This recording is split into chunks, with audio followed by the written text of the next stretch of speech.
Hello and welcome back. We wanted to apologise for the technical issues, but everything's been resolved and we're now ready and excited to start our first game. So we'll now be handing over to our casters, Robbie and Adam, who'll be casting over the event. Take it away, guys. Thank you, Aladdin. It's a pleasure to finally get this kicked off. As he said, Robbie Trickett here, joined by my good friend and co-host, Adam Fortune. Adam, we've got a great day of games ahead of us. Starting off with a matchup between Madeline Daniels and Joshua Welling. How are you feeling about this game, Adam? Oh, this game is going to be fantastic. And I think it's really going to set the standard to how some of these other games are going to turn out without a shadow of a doubt. Maddie, obviously being the only female to be playing today in the tournament, and I believe is going to pick a female character. And fortunately, isn't going to put her at a disadvantage because of how the stats work. So and we'll go over a little bit about how sort of the stats get adjusted.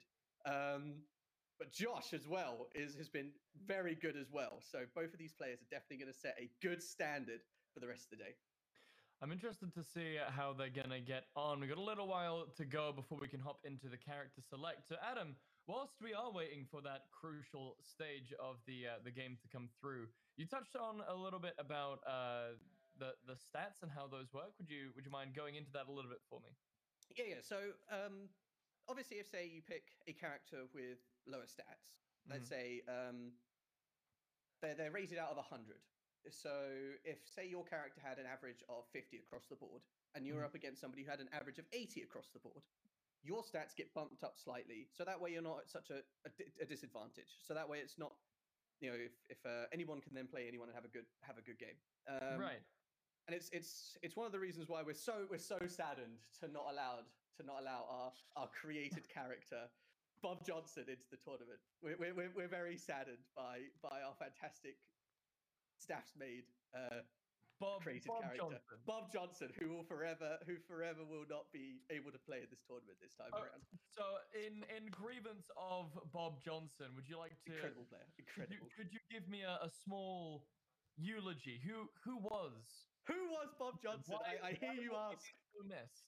So we obviously got the game and we were really excited and we were just like, what really makes a great character in this game? Because we were just like, how do the stats work? And so Ross just went, do you know what? I've just got to make this guy an absolute monster, just the tallest person I could possibly make. 6'9", I think, is the tallest you can make someone in this game. And let me just tell you, those serves were unbelievable when you go up against, say, Roger Federer, because as I said, the stats get boosted. And as a new character, they only have sort of like base of 30 stats. And so this man just went from 30 to pretty much 100 on serve. And it was just outrageous, the speeds that you could get these serves down at people. You're just getting aces. And he was just an absolute monster. And so obviously all the players that played against him and all the staffs that played and tried to play against him, we're all very saddened that Bob Johnson, our legend, could not be in today's tournament. We're just so sad.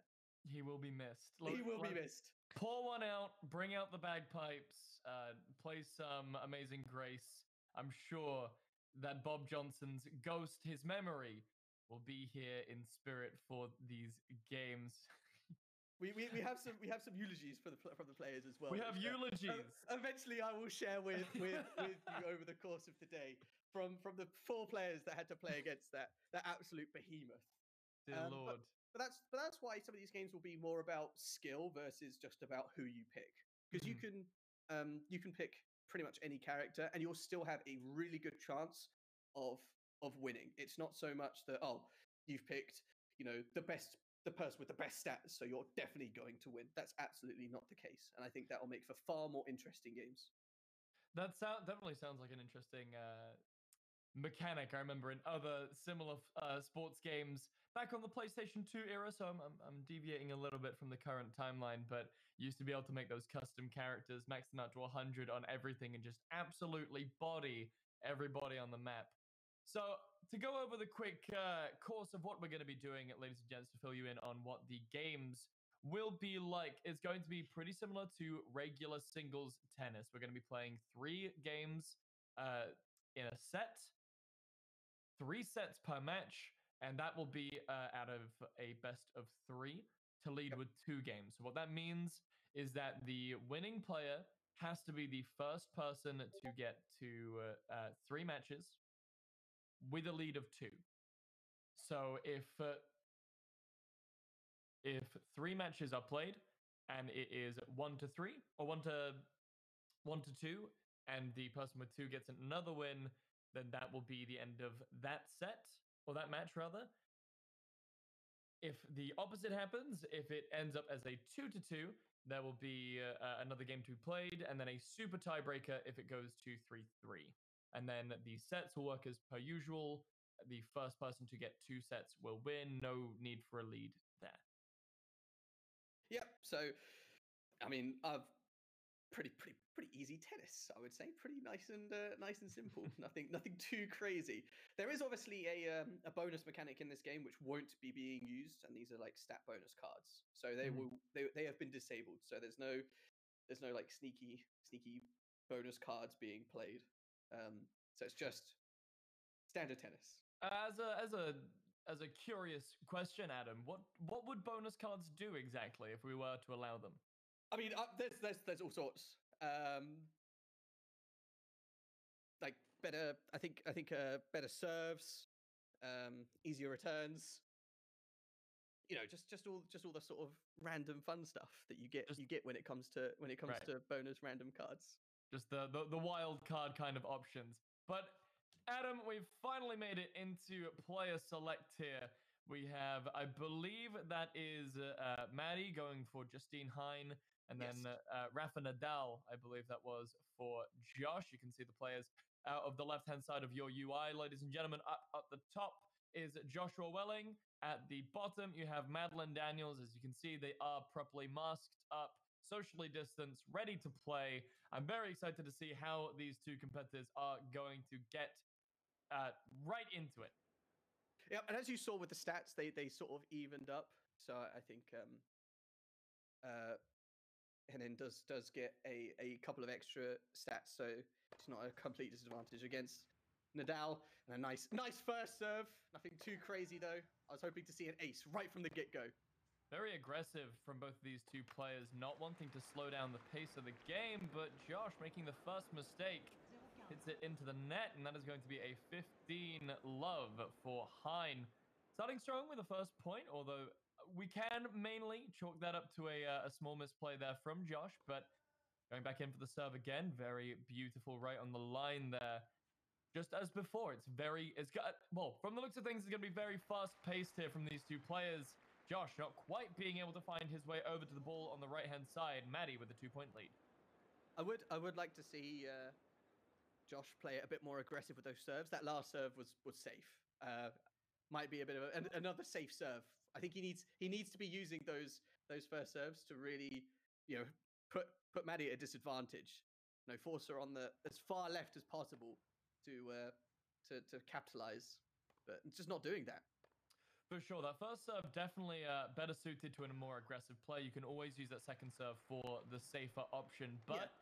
Josh back on the offensive here, able to really push Maddie's defense. Wasn't quite able to make it over to the ball that time around, and is able to pick up his first point of the match. Starting back here for the second serve. First serve a little bit too deep on the right side box. Gonna try and go a little bit safer potentially for this one. Nope. Still trying to go for that power. Is able to find it in the box. A little bit on the weak side. Very well returned there by Maddie, who is moving up a little bit closer towards the net. Meanwhile, Josh playing very far back here is going to hit a hard one, but it is going to go into those double lines, and the ref calls out. I would have challenged that. I would have 100% challenged that. We have a good. I don't think these two players have made that agreement, but you have to challenge everything when it comes to tennis, because the line umpires can be wrong. So that's why each player does get 3 challenges per set. Josh playing super aggressively in this volley right up against the net. I unfortunately don't think we can get any replays here, but was definitely able to use that pressure to push Maddie off of the ball and is looking to even up the score. The best hope for Josh right now is to secure that deuce and give him a little bit of safety. Maddie only needing the 1 point, and that is actually going to secure it. Never mind, scratch that. Chalk it up to game number 1 for Maddie. Also breaking Josh's serve. That's a huge disadvantage for Josh. You know, like now he's got to try and break Maddie's serve. And serves are just so good. Josh has made quite a few mistakes on his serves, either being just not powerful enough or accurate at all. So hopefully, as games move forward, he'll be a bit better. You know, get them accuracy stats a bit higher. I want to see a bit more power as well from Josh. Maddie now on the serve, starts it off very cleanly. Maddie, you can tell, has really put a lot of practice into this game. Very clean there on the line. Josh really reeling from the offensive power of Madeline here. Going to get forced off and makes a misplay, pushing that ball into the net for point number 1. Once again, to Maddie, the serve comes through. Josh taking a little bit more of a forward position to try and counter that one out. Once again, these two players playing very aggressively, very fast. Maddie pushing up closer towards the net, finds the space that she needs, but he's going to push the ball into the doubles line this time. Here we go. The first challenge. Oh, come on. Not quite. Definitely in. That was definitely in. 100% in. 100%. You can see them giggling there. Maddie's a little bit upset, but I think she's more than fine. She's feeling pretty comfortable here at the moment. These serves have been very on point for her, and the return game has been very, very good. It's honestly, looks like her main strategy has just been to wait for Josh to make this play of hitting it into the net. Yeah, he's a big fan of that net. I mean, I feel like he's playing the wrong game and maybe should be playing basketball instead. But nothing but net. But nothing but net. I mean, he's just hitting it a bit too soon. As I said, those timings are so important. He needs to, you know, wait just a little bit longer so he can just get those even a good would be far better than a too soon. Chops the ball there. Unfortunate play there for Josh. He's looking in a bit of a dire strait. 3 points down on Hein at the moment. Sorry, scratch that. 2 points down. Once again, hoping for the deuce. But he's got to win 2 points in a row here, Adam. And with the way that this game has been going, I'm not sure if he's going to be able to find it. He's just going to have to dig deep and just let Maddie have the volley, though. He tried to slow down the pace of the game, goes a little too high, and Maddie able to really swing it back here. You see that right there, goes for a beautiful backhand, and Josh swings it to the left way too far, lands very cleanly at the back line of the doubles lines. And volleys are so powerful in this game. It's so much easier as well to get a nice timing and then just absolutely just hoof it down. Back to the aggressive play style. Maddie leading by 2 points. One more game needed to secure the first set of this match. There are so many different names for a game in tennis. It can get confusing, but Maddie just using this overwhelming pressure here, but blumps it right at the end. Really made Josh run around the court for that point, but unfortunately does punt it into those doubles lines right at the end there. 15-0 for Nadal. This is a decent spot up for Josh that he hasn't been in a while. Yeah, his first serves do need a little bit of work, but his play in that last one, he was hitting much better perfects. And I do feel that was because he was using the net far better and just getting those timings. A beautiful ace, though. Finds himself 2 points up in the lead at the moment, Josh. Feeling a little bit more comfortable now, potentially. Getting a little bit more of that momentum. We talk about it a lot in different games. Another ace for Josh. Really finding his swing here. Very well played. And another one. Can we get another one, Robbie? Can we get another one? Another one. Another one. Looking for the third ace in the row is Josh. There it is. But Maddie with the return. Not quite going to be able to find the hat trick on those aces. And now the melee ensues. Maddie has to find 3 points in a row here. But a slip up. She's going to be playing Josh's game. Nothing but net for Madeline. Nothing but net. You love to see it. You love to see it.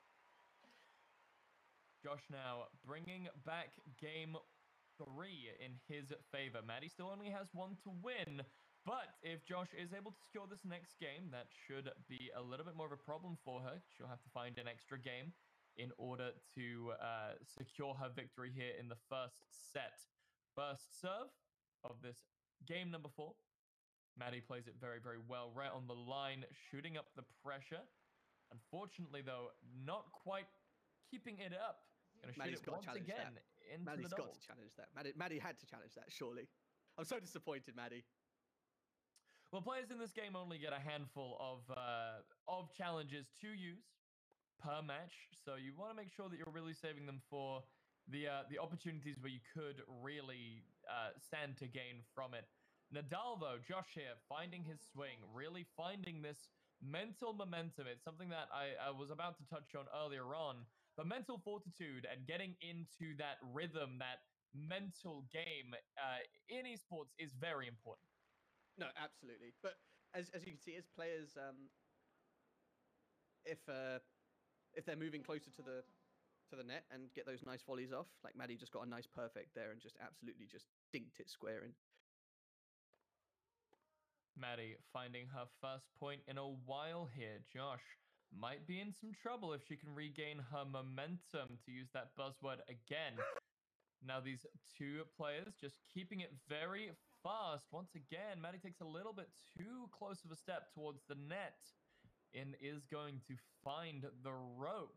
Sitting at 15-40 at the moment for Maddie. One more point will secure the second game for Josh and put Maddie in an awkward position, but with a cross like that, Maddie might be looking to win this. That was a very nice return. And Maddie does have the serve advantage, so maybe she can get a nice couple of aces in to tie it up into a deuce. Potentially, but Josh really covering that corner angle, making sure that she isn't going to get anything sneaky past him. But the volley will continue. Maddie hitting a hard... well, ladies and gentlemen, we've had a... that has been a problem. We're going to bring you back over to us now. Hi, it's us, the casters. We're going to have to wait, unfortunately, for a little bit to find out what happened in that game. But from the looks of things, Adam, Maddie was really looking to find her stride again. Absolutely, and it's a real shame. But just like with anything, sometimes these things do happen. But I was really looking forward for a nice ace from Maddie, because get some revenge back for getting aced herself. Because serves are just so good. I mean, you've got some tennis rackets in the background there. You yourself, a tennis connoisseur. Yeah, How do you feel about aces? I mean, when you go up against someone and they are absolutely just storming those things down at you. So I'll be honest. My main tennis partner is my wonderful housemate and best friend, and he has one of the most awful serves I have ever come across. Yikes. He is extremely inconsistent, but when he is able to hit a power serve, those things are deadly. And he aces, and it's atrocious. In fact, we've been playing together 3 years nearly. The first time I was able to return one of his fast serves was a couple of weeks ago when we went out to play, and I was able to finally return the ball. But it looks like we are having a reset here. I'm not sure how this is going to impact the scores, whether we're just going to play on resetting that first set. Sorry, the second set. I was right the first time. Just getting some confirmation from the admin team just to make sure that we're not saying anything incorrectly. Well, I'm sure we'll hear back from them shortly, but for now, we can sit back and enjoy a little bit more tennis action. Once again, though, Maddie starting off this time with a hit into the doubles that is going to be disputed, but just narrowly out. Just a little. It was close. I can understand where the confusion would have come from. I like the attempt at the challenge there from Maddie. I think it was a good use. But beautiful return. Yeah, there you go. That's what we need to see here from Maddie if she wants to regain that lead that we saw from her earlier. So just to confirm, we are resetting from 0-0. From 0-0. So Maddie having to make up those first 2 games. Josh as well, losing all that momentum that he built up. It's unfortunate for the players. It's got to be taking a mental toll on them for sure. A little, but who doesn't enjoy a nice game of tennis? As long as we don't somehow break the tennis record for longest game, I think we'll be okay. That record is pretty high from my vague memory of reading about it a while back. It was So hopefully we won't quite get there, but these two players once again back at it. Hines secures her second point of the game, sitting at 15-30. Scratch that, 15-40 as Hine dunks that very, very nice cross there behind Josh, who's hitting way up close to the tower line. Yeah. And that's the problem. You can't react fast enough if Maddie does want to just go, no, I don't want to play on this side of the court anymore. You've got to play on the other side. But I can't get to the other side. Well, that sounds like a you problem. Once again, looking for the serve is Josh. It's not quite. Actually, scratch that. I'm in the wrong here. That wasn't a second serve call, Adam. That was an ace. That was an ace. That was a brave. I can't read Josh. And I think that Maddie might be having that same problem because his first serves are sometimes way off. And then he'll go, do you know what? I'm going to do the same thing again. And you're just like, oh, okay. And you just don't expect it. It's a tactic in esports that we call the salty run back. He wants it, so he goes for it. Maddie actually should have left that ball there to go out. But, ladies and gentlemen, we are in our first stage of deuce for the day. These two players have to now win 2 points in a row to be able to secure the game for themselves and walk away with that first spot. And imagine being the first game and then being able to say, yes, I was the first person to win my game. Well, I mean, technically that would still go to Maddie, right? She did still technically win the first game of this set, but that timeline has been erased from existence. Thanos snapped it away. I don't remember that happening, Robbie. I don't remember that. Sorry. Bad memory. Sorry, bad memory. the Men in Black didn't snap my memory, so I'm still perfectly cognizant of that happening. And a beautiful, beautiful ace. Secure game one. That's it. The advantage was in Josh's favor, and this ace is going to secure the first game right on the line there. Maddie, no chance to react. No, not a single chance. And sometimes, obviously, I'm not on screen right now, but if I could, there's sometimes the best way to just to avoid those kinds of situations is to quite literally just if anyone's ever played Dark Souls or anything and you're just trying to dodge and you're just spamming the dodge button. That's kind of sometimes what you got to do. I can just hear the frantic clicking. You just hear the frantic clicking. Good. That's what I wanted. It's terrifying. Maddie comes in with a very powerful serve there, but once again crosses it in to the doubles line. It's going to be very unfortunate for her, losing out on another point. And you got to feel bad for Maddie, who was sat with potentially a 2-game lead over Josh just a couple minutes ago. But I do feel that Maddie can bring it back. There's plenty of sets to go, plenty of games, plenty of serves. I just do think that Maddie just needs to get back into that stride. And she is a sim racer, and if you make a mistake on a turn, you need to get back into that zone to finish the race. And I think Maddie is somebody that can do that. It's I like to term that if we want to go back to terminology, that's a little bit of mess up cascade. Or well, that's the more PG way of saying it anyway. But it's I know what you're saying. The idea that if you make a mistake, then you start to get flustered, you start to get frustrated, and then more mistakes will follow as you start to dig more into that pit. So we maybe need to see Maddie take a breather, try and get back into this good position that she was earlier. However, Nadal going to take game 2 away from Maddie with that unfortunate little cross there into the doubles line. Yeah, Josh breaking Maddie's serve there. But I like to use the term comebackable. Comebackable. Every game is comebackable. It's winnable. It's winnable. 100% winnable. It's still winnable, Adam. It's not over until the umpire says it's over. Absolutely. Josh, though, in a very good spot here into the second serve, something we haven't seen from him for a while. The second serve is going to land very comfortably there, but 2 games up. Josh only needs one more game, to win. And with that 15-point lead, the 15 love there, is going to be in a pretty decent spot to start to crank up the pressure and put Maddie into a bad position once again. His timings are also much better when he gets closer to the net. As you saw, he got a lot more perfects and goods. And his previous serve, to go back to it, he hit that perfect, but I think he just aimed it a little bit a little bit poorly, because that was an absolute stormer of a serve, but unfortunately was out. There it is again, another ace from Josh to look to close out this match. Unfortunately for Maddie, she's getting shut out here in this second attempt at this game. It's very unfortunate, though. She still does have 2 more sets to work with, potentially. She is going to have a hard uphill battle trying to reverse sweep this, but these 2 players now going very offensive on each other, very fast flying. Yes. That's definitely in. Come on, that's in. Not quite on the line Come was the ball on. this time around. Boo. Maddie suffering 40 love at the moment to Hein. And I mean, if Josh is able to hit another race, it could be all over, but Maddie able to come in with the return so far, keeping the pace up though. Josh not letting her get any pressure, moving slightly closer towards the net, trying to move some of that pressure towards Josh, and a mess up occurs. He hits it into those doubles lines, and Maddie able to find point 1 for the game. If I was Josh, I would challenge that. That was definitely in. 100%. That was in.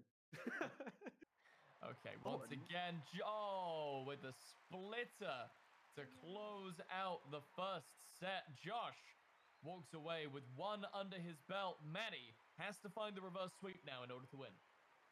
I mean, sometimes, obviously losing a set, not great, but this is obviously Maddie's time to sort of get a nice reset, calm down, and just think about the next 2 sets and go for the win there. Once again, into the regular rigmarole are these 2 players just knocking it back and forth, but Maddie finds her weakness yet again in these doubles lines. She really needs to be keeping these swings a little closer towards the center. I respect all these challenges though, Maddie. Like, already you are the MVP of my heart. Unfortunately, not going to work out for her, though. The umpire decides that that challenge was not warranted. No, and incorrect. Josh, keeping up the pressure, is going to force Maddie down to love 30 here. I believe it's her serve. It is. Rough position for Maddie to be in. Has to find these games, has to find these points. But it's going to be rough for her when she keeps finding these doubles lines. Josh has definitely found his swing. No longer playing basketball because there is no net in sight. There is no net. But I think what Maddie's problem is right now is her timings. Josh is getting quite lucky that at least his is too soon. But I think on that last one, Maddie hit it too late, and so you saw her character fumble slightly. And so because of that, she couldn't then obviously react to the return. This is a play that we've seen a couple times now in this set. Josh forcing Maddie over towards the left-hand side of court and then knocking it over towards the right, leaving her not enough time to properly react and meet the ball. It's unfortunate for her, but she has to be looking out for these plays. It's happened 3 times already, potentially a 4th. There it is, the exact same play. Once again, Josh has found a strategy, and Maddie needs to formulate a way to get around it. Yep, but if it works, it works. If it ain't broken, don't fix it. So Josh just needs to keep doing what he's doing. Easy W's. For sure, the onus is definitely on Maddie to fix or find a way to change up the strategy. There it is once again, but luckily not overcommitting, but unfortunately goes a little too far on the right-hand side and faces the opposite problem. Josh knocks it to the left-hand side of court. And once again, Maddie not able to find hands on the ball just yet. Struggling to find any sort of legs in this match after what I believe is 2 back-to-back perfect wins. Nadal sitting love 40 at the moment. Hein really needs to find a point. Yeah, Josh, I will say, though, is getting quite lucky that I think some of these 2 lates aren't just going absolutely wild out of control. So he needs to fix some of his timings so he's not minimizing. So he's minimizing some of these points that he loses. Maddie comes back finally with a return from player 2, able to find some sort of an answer to Josh's aggression. Hits it behind him. We need to see more of that. Never mind. Come through game 2 securely in the hands of JJW. Joshua Welling able to find it. Only one game left now for Josh to find the set. And that was, again, like an absolute stormer. Nearly 200 kilometers an hour. Just imagine that thing coming at you. Terrifying. That is absolutely terrifying. But Maddie's to serve. Maddie's serves have been very consistent so far this game. It's the rally that she seems to be struggling with at the moment. Really able to find those doubles lines consistently. Nadal actually a little late on returning that hit. If he hadn't have waited as long as he did, that might not have gone out, and he might have found himself saving Maddie from a lost point, but making up for it nearly instantly. Maddie ties up the score 15-15. Josh deciding there that he just didn't want to input a button. Just decided, you know what, I'm just going to leave that one. That one's just, I'm not pressing a button for that one. I'm just going to leave that one there. Maddie now still on the defensive, sitting very far back on court, making sure that she's giving herself plenty of time to react to Josh's shenanigans. That was a strange play. Looked like Maddie was looking to find the ball, but potentially didn't have the timing to find it. It did look like they might have been able to reach it in time, but elects to not in the end. But it could all be an elaborate ruse. Maybe this, Adam, is all just a way to prove that she is, in fact, the best player in the league by pulling out the ultimate comeback. The ultimate reverse find. Maddie now has to find 2 points to tie it up, 2 points in a row to ensure the game, and then from there, not lose a single game until the end of the match. Here we go. Maddie looking to find it. It is her serve, but she's being given the runaround. JJW exploits the weakness once again. I've always wanted to say it, ladies and gentlemen, but that is game, set, and match to JJW. And what a great game to start us off. Unfortunately, obviously, the game deciding that it wanted to crash, but we forget about those. Those don't happen. Those didn't exist. Didn't happen. But some fantastic serves from both players and some nice aces. Unfortunately, not enough challenges. I need more challenges from people, because they do reset at the end of each set. So they do get more challenges. So it's not about running out of challenges, but they're just funny because you can be right. I have seen it. The umpire can be wrong. So I'll just use them. Just use them. It doesn't matter how far out it is. You've got to use your challenges. They're a part of the game. The problem with that is that you want to make sure that if a set does go long, if a game goes long, you want to make sure that you're not wasting those challenges on something just for the meme. At the end of the day, this is a competitive setting. The players here want to make sure that they are winning, and part of that is making sure that you still have a challenge left for when the umpire actually does make a bad call, and you have to go ahead and correct him on that. Very unfortunate for sure for Maddie here. Had to go through a two game lead, nearly winning on that first set there. That was then obviously JJW was on the return. Josh was making up that pace, bringing back that momentum in favor of him. But it's definitely unfortunate to have to go through that lead and then have that stripped away from you. I do. So if we obviously looked at a little bit about how Maddie played, I do think that she either decided not to come far enough forward or not play far enough back.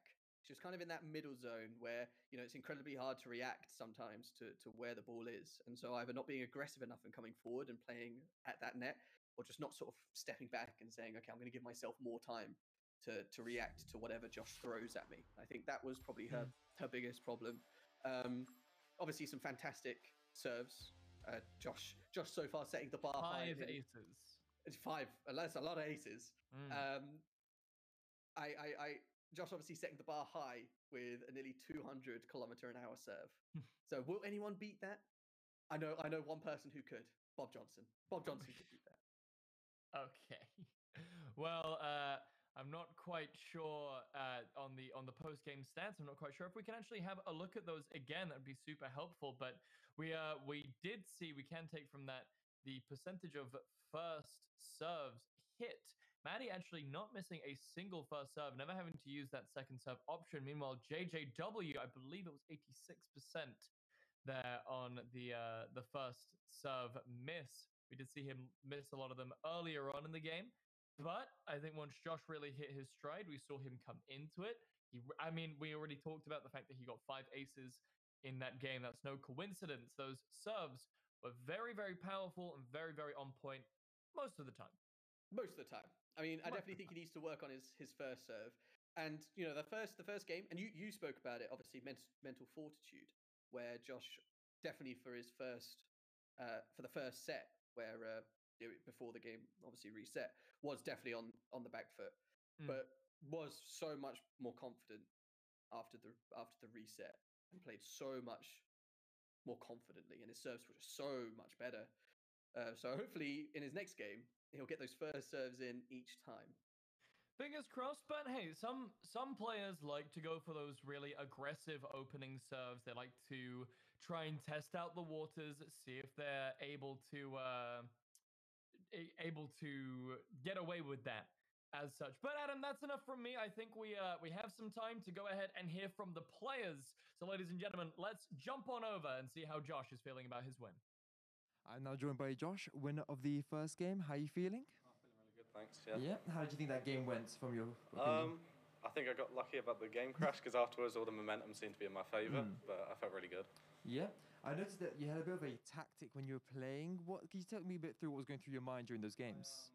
So during the first game before the crash, I was trying to sit back and realised it wasn't working. So I started building momentum in that game. I just kept pushing towards the net and realised that Maddie couldn't do anything against it. You had some very impressive serves and aces. Have you been practicing a lot of those, or? A bit, yeah. Yeah. It's just trying to make it so I don't have to go into a rally, because then obviously it's a lot easier to get the points to get the win. Okay, interesting. So as a student at Staffordshire University, how would you describe your experience here then, and taking part in events like this? It's really fun. It's a good benefit of the course to be able to come do events like today and participate in fun tournaments against people that I know, my friends and stuff. Yeah. Right. And looking at the rest of the bracket, are there any other players that you're keeping an eye out for, or you think? There's a couple. Okay. Feeling confident moving forward. Feeling confident? Okay, that's brilliant. Well, thank you very much for that interview, Josh. And we're going to go into a short break now. Please stay with us, and we'll be back with you in a few minutes. Thank you.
Welcome back, ladies and gentlemen, to your post-game breakdown. It's me and Adam again.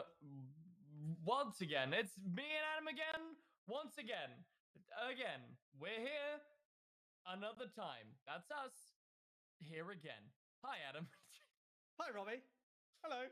I didn't forget to click the button. I promise. You definitely. I was enjoying the good jams, the good music jams that was on stream. I was enjoying those. The good Yeah, we got some good vibes. Yeah. Coming through. But Adam, I want to talk to you about post-game analytics. This is one of my favorite things to do after a match, taking a look at what went wrong and what went well. Now, you and I have a small little stat sheet here to kind of give us a little bit of an indication. Would you care to run me through the stat sheet? Yeah, I mean, we can absolutely go and do some nice fun reading. I do love me some stats. So, obviously, we said that the serve is incredibly important in tennis. Yep. Yeah. So it was good to see that Maddie had a far better success rate when it came to first serves at 100%. Didn't even need to use second serve the entire time.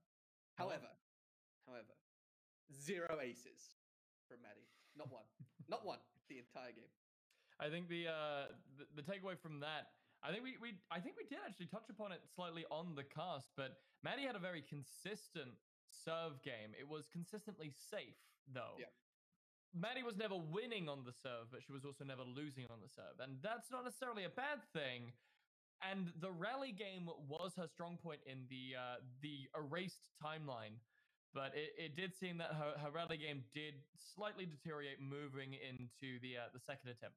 Yeah, and that was a real shame. But like you said, playing it safe on your first serve, like, okay, yeah, you got every first serve in, but you're not getting any aces either. So it would have been nice to have seen, unlike for Josh, who only got 83%, but he got 5 aces. So for me, that's a far better.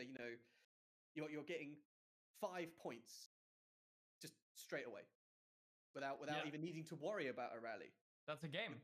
That's a free game.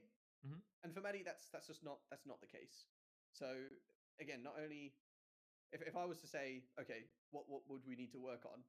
It would be a far better first serve, or at least a far more dominating first serve.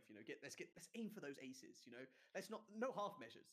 Yeah, I think it can be important to try and get some pressure on that first serve, feel out your opponent, see what you can and can't get away with. And even if you are able to get a solid first serve, even if it is returned, that still puts pressure on the opponent and makes them have to be a little bit uncomfortable, a little bit out of position. So it's definitely a good idea. And we can kind of see that reflected in Josh's stats, 83%, which we did touch on at the end of the pre-break show, but definitely was able to find those powerful serves, and it knocked over into the rally game. As we saw, Josh got more and more aggressive because those serves were pushing Maddie so far back, and he was able to use that momentum, use that pressure that he was getting on the court to force her into bad positions.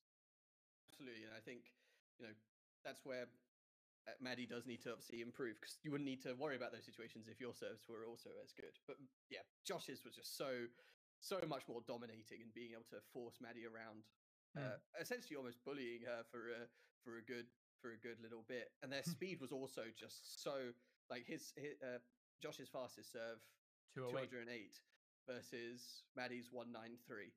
Now, obviously, you could say that, okay, so maybe the character that Maddie picked has a worse serve, and that's possible. But I do think that, again, there's a lot of timing that goes into this game. So if you hit a really good timing, you're going to get an incredibly fast serve. And even if it's not fast, then it needs to be able to force your opponent onto the furthest side of the court, force them to not be able to get all the way back to the other side. Just go. You're over there. You're on the far either left-hand side of the court. There's no chance of you being able to run to the other side. There is just, I'm not letting you even have that option. Absolutely. Well, we'll have to We'll have to check in with how Josh does later on in the bracket. But for now, ladies and gentlemen, we're going to throw you over to the casters for the second set. Aladdin, take it away. Thank you very much, Robbie and Adam, for your comprehensive breakdown of that previous game. And thank you everyone joining us today in the UK E-Series brought to you by BNP Paribas. Hope you guys are enjoying, and what an interesting first game that was. Maddie, trying her best, but Josh taking it away with those powerful aces and serves, as you guys mentioned, and very well played with the court control. That said, up next we've got Brian Walteros versus Matt Jones coming up next. So please stay tuned, and we'll see you guys at 12.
Welcome back to the UK E-Series brought to you by PNB Paribas?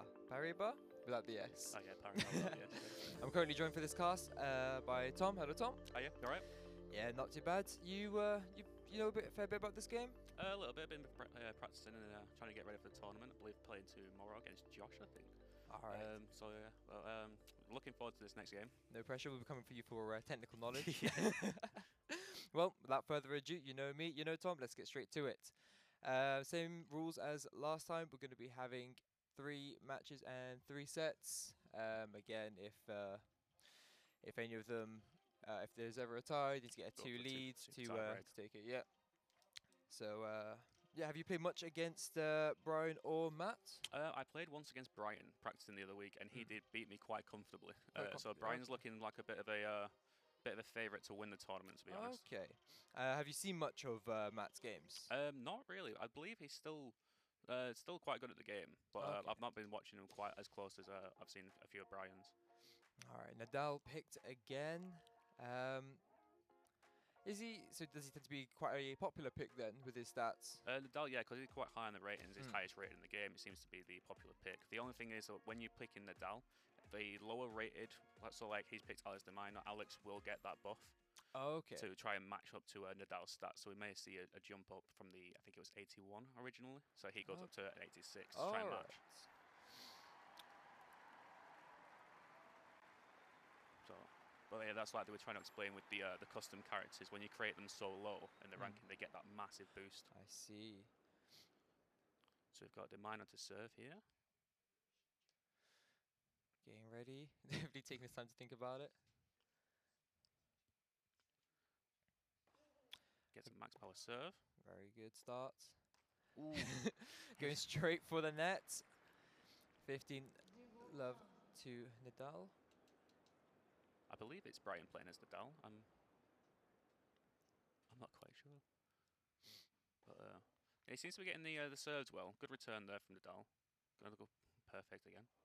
Oh, can you get it? Almost with the drop shot. Comfortable rally between the 2 players. Oh, Nadal's trying to draw him forward.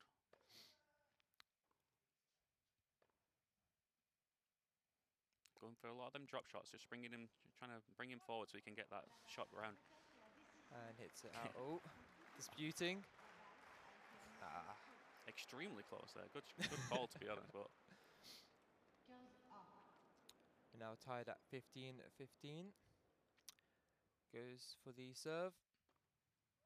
Very good. good return again. A little bit of a hitch there, but good return. Trying to draw him forward again. He seems to be trying to get him closer to the net so he can just get that ball past him, get that easy point.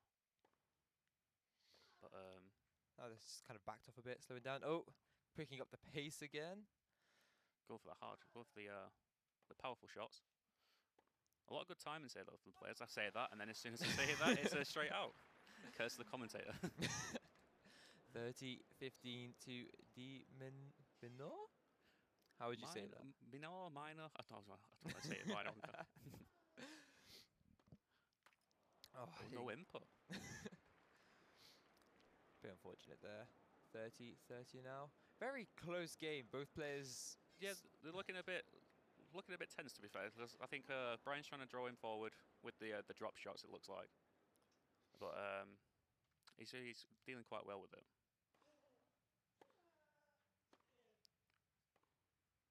Consistent serves as well. Ooh, good slice across the court there. Just too far from Nadal's reach. One more point for the first set to go to D Minor.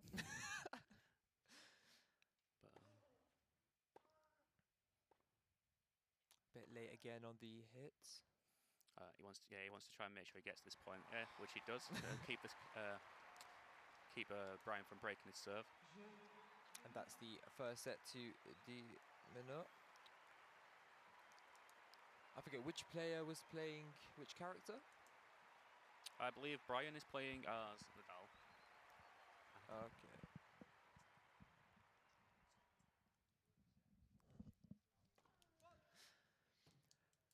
1 point to Di Minor, and so we go into the second set.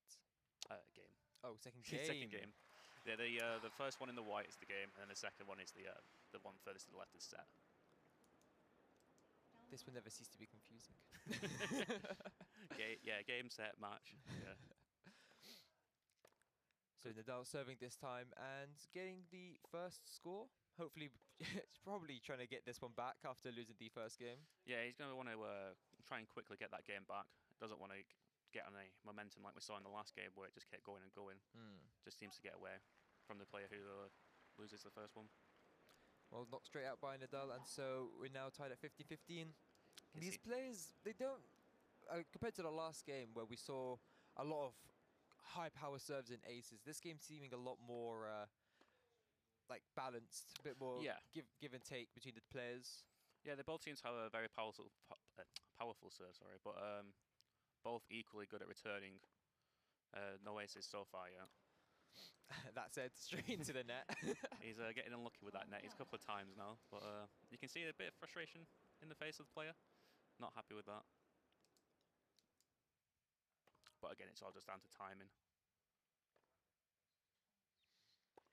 I mean, still only the second game, so probably the pressure not. I mean, we could definitely see some pressure coming in, but hopefully nothing tragic enough to affect their game at this point. No, he won't want to lose he won't want to lose his lead. He won't want to get that one game down to one apiece.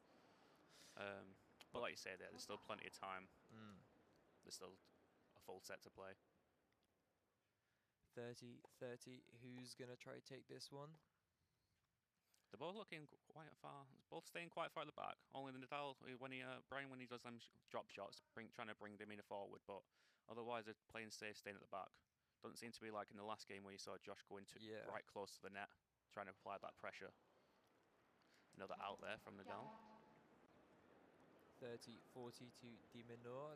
Almost look like he might get this second set here. Yeah, it looks to be more of unforced errors from on Nadal's part that are causing these crucial points to go to Di Minor.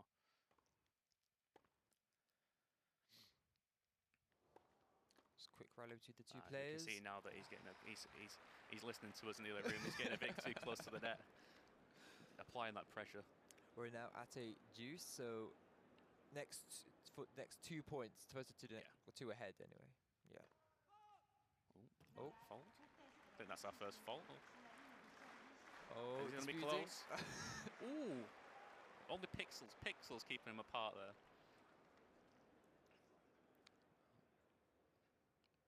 Hopefully we do see a decision disputed that actually goes in the favour of who called it. Yeah, that'd be quite a nice change. I didn't think he was going to get that return then. I thought he was going to be too far over to the left, but he did well to recover. Get a solid rally going for this point. Yeah. Oh, quite far out. Going for the drop shot, it looked like, and he just mistimed it.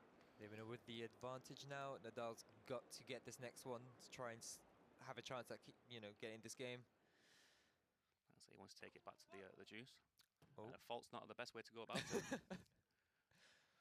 Looked like a powerful hit. Thought it could do something there, but looked like one of those. If it was in, it'd probably been an ace, but just a bit too hard.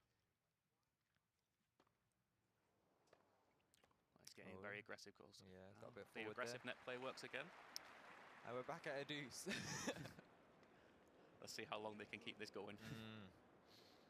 I mean, after looking at that last game and this one, I think you could go on for a while. These two players seem to be fairly evenly matched. Oh, decision disputed again. Is it going to be in? Come on. Ah, it's quite far out, that one. And that was the last dispute. But, as the motto was in the other room, challenge everything. If you don't think it's right, make sure you challenge it.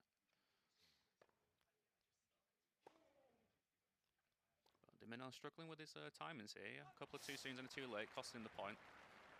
Nadal now the advantage.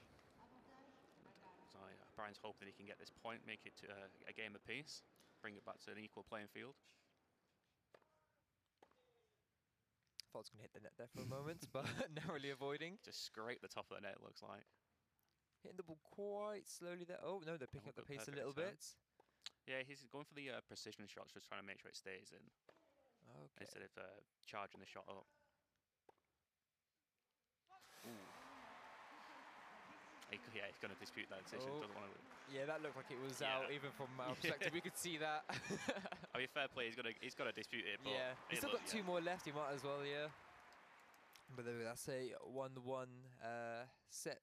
Yeah, there we go. Game sorry, game. Yeah. oh, that's one the game. Yeah. Games in the white, and then the Yes. blue on the left of the sets. So you Okay. win. Yeah, 3 games to win a set, and 2 sets to win the match. 3 sets, 2 sets. I'm doing it now.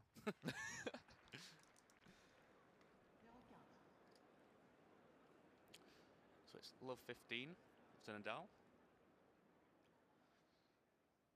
Nadal, perhaps picking up the pace a little bit here from the earlier game where we had Di Manuel kind of taking the earlier points. Mm. Hopefully Nadal can use this that first win and try and keep it going. I think he just has to make sure he just keeps the timings going well, because again, a lot of unforced errors that seem to be coming his way. Like as we say it just happens. So, but that's where he seems to be losing quite a lot of his points into unforced errors, which if he rectifies, he should be able to bring this game back in his favour. Well, I say back in his favour, it's currently tied. Consistent serves though coming from Domino. And consistent returns coming up from Nadal. Oh, Unlucky there. hitting the net, giving the point to Nadal. 15-30. Nadal looking at this 2 more points. Di Manuel trying to make sure he doesn't get those 2 more points. Oh, a low power serve. I think that's our first bad serve there. And go straight for the net immediately afterwards. 1 more point for Nadal to get the set. To get the game. To get the game. Yeah. It's it's break point as well in favour of Nadal. So if he can break the serve and then bring it back to him on his serve, it looks like he should be comfortable in this first set. Third in a row with the net. These net hits really not giving him much of a favour in this this matchup. Really costing him there, getting the game to Nadal. Breaking the serve as well, which puts Nadal very comfortable in the next game. A replay for everyone just to see. So quite close, just the top of the net, but even his very serve was unfortunate. quite close to net as well, so it wasn't Yeah. looking too good from the start of that. No. Nadal on the serve. Bit of a bad timed return. Too late now, too soon. Got to get that in the middle. There we go. There we go. Seeing it now. Pressure definitely getting some of the players now. With this back and forth, lead between the 2 players. Ooh. The shot fell quite short there, as Domino expected, so he didn't look like he was going to go for it. But 15 love to Nadal. Hopefully pressure's not coming to Domino now. Yeah. Thinking 2 games in a row that he's lost to Nadal, and we see the first ace of the set. Definitely after looking at the score, he must be feeling a bit of the pressure now. Hopefully won't get too much in the way of his returns. That said, two aces in a row. The pressure's coming now. Nadal this could be a very clean win for Nadal here. He's trying to get the set over and done with quick. Manages to get the return this time. Not falling for the hat-trick of aces. If Nadal can get this done quickly, he's got more of an advantage, definitely. Unlucky there, another unforced error, costing Domino the point.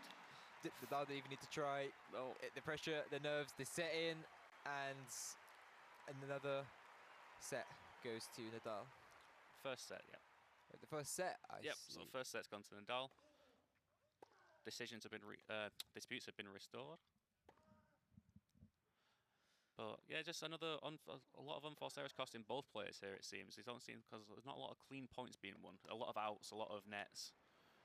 And that seems to be where they're getting more of their points. Yeah, rather it just than seems to be hitting very it. unfortunate. It's just they're waiting for each other to make the mistake instead of trying to get the point, trying to get that powerful shot across court. Seems to be more of like a game of attrition at this point. Oh, he's gone for it than, underhand. oh, Tried to sneak it underhand serve, but unfortunately it was a fault. very fruitless in its. Again, another net point. They're really mistaking this game for basketball, eh? Yeah. Thank you, Robbie. Just gonna you borrow that joke you made earlier. Robbie's going to be fuming in the Discord now.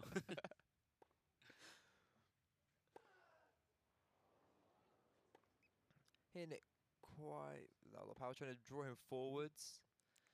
Hopefully trying to take a bit more risks now. Yeah, I think this set we're going to see a bit more because Diminut's going to try and get more into the game now. He's in a lot of drop shots between the players now. So it was just Nadal doing quite a bit in the first set, but now it seems like Dimino is trying to take advantage of the drop shot, trying to bring him forward and then capitalise when he's out of position. And hopefully try and get a point, not relying on the fault of the other player. Oh, he's just unlucky there. Looked like he was about to smash it across, but he couldn't get to the ball in time. Nadal played that really well, brought him all the way close to get that ball back in, and that played quite well. I'm now convinced you are listening to us. Another break point here for Nadal.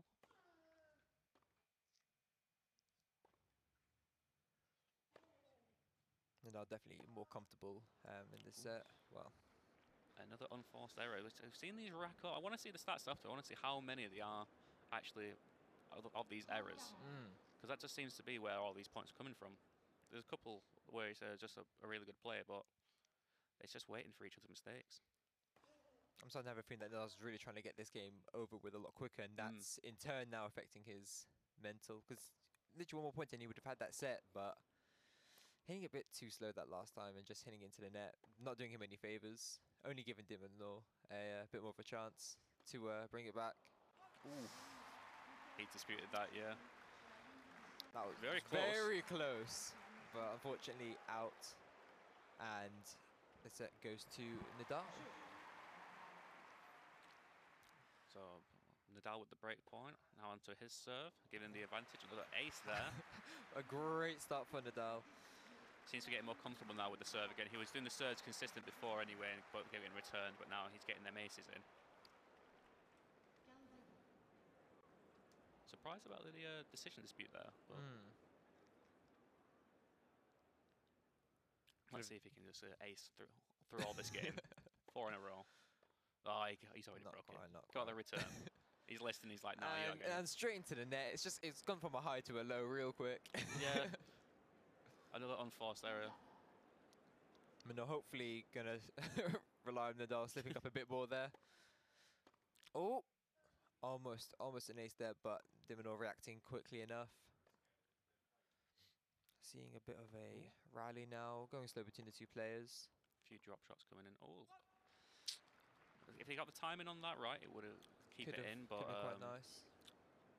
Unfortunately, just too late with the hit.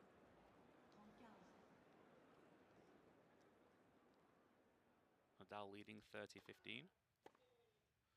Good return.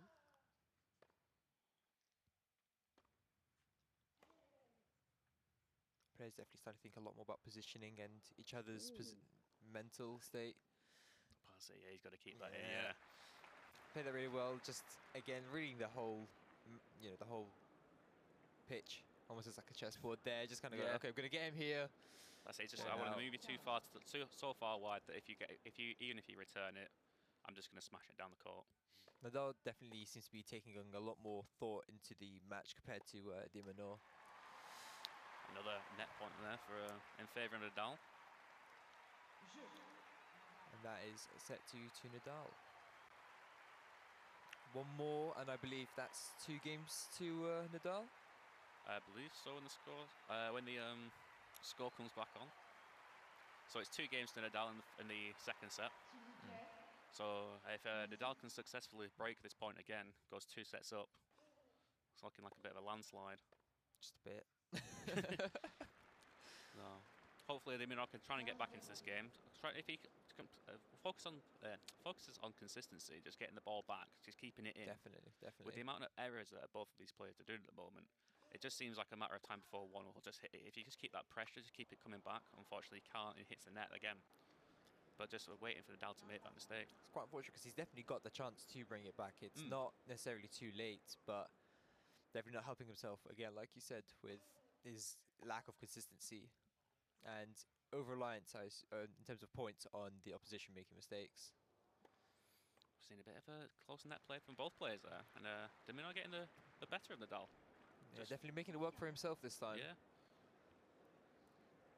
But we saw a lot of them points go in the favour of Josh in the last game with that same style of play.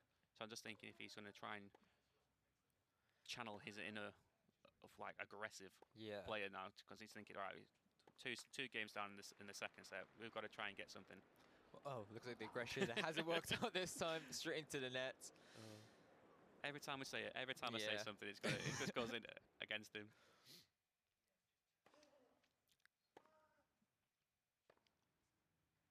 .30 overall. Ooh, going for a cheeky drop shot. Dimino getting very close with that drop shot and hitting it straight into the net. 30-40 to Nadal. Match point to Nadal. Definitely a lot of pressure now. Cool.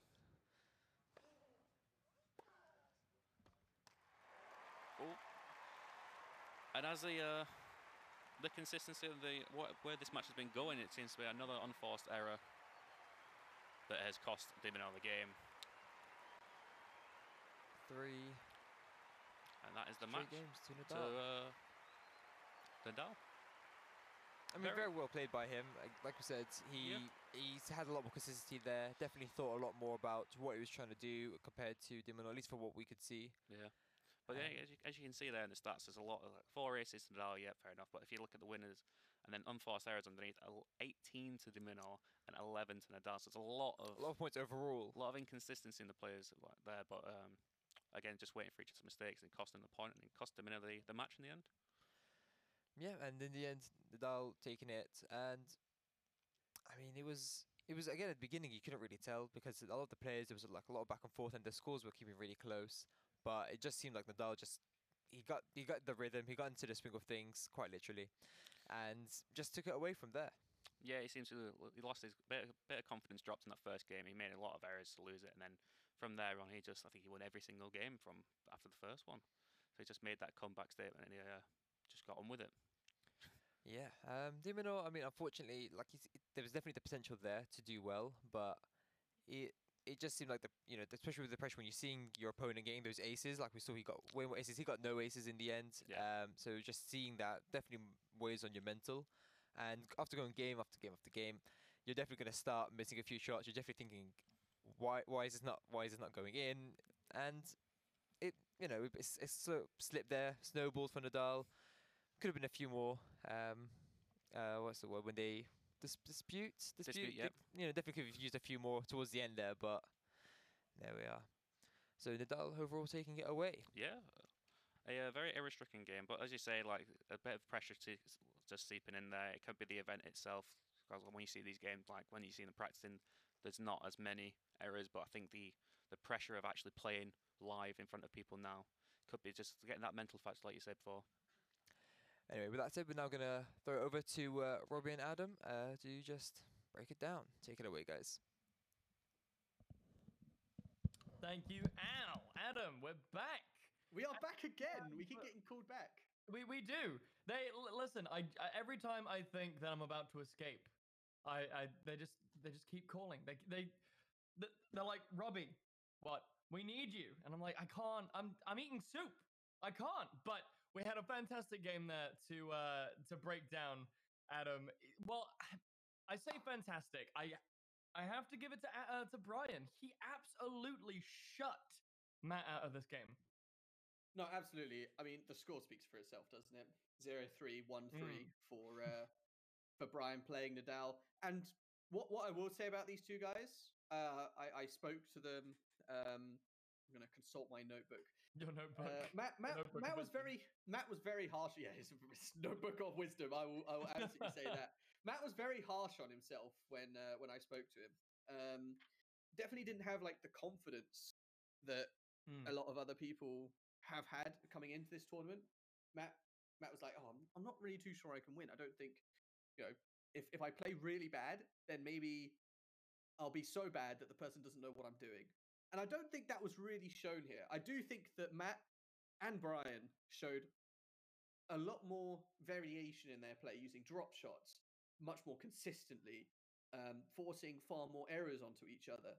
Just doing so many other other things that we just didn't see from that first game. First game was Sure. still incredibly good, but the second game definitely showed off, how much more you can manipulate the players and force them to make errors. There was a little bit more technique, I think Yes. is the word that you're looking for. A little bit more technique shown by these two players rather than the sheer force of will and aggressive mechanics from the first set. So definitely a more technical game. I got to agree with you there.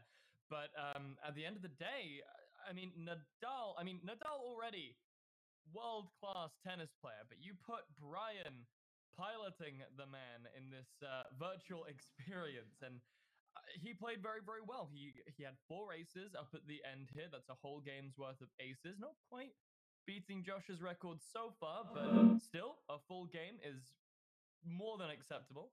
78% first serve ratio. So, I mean, hey, listen, if I'm going to draw a conclusion from these first 2 games, I'm saying whoever has the lower first serve percentage wins.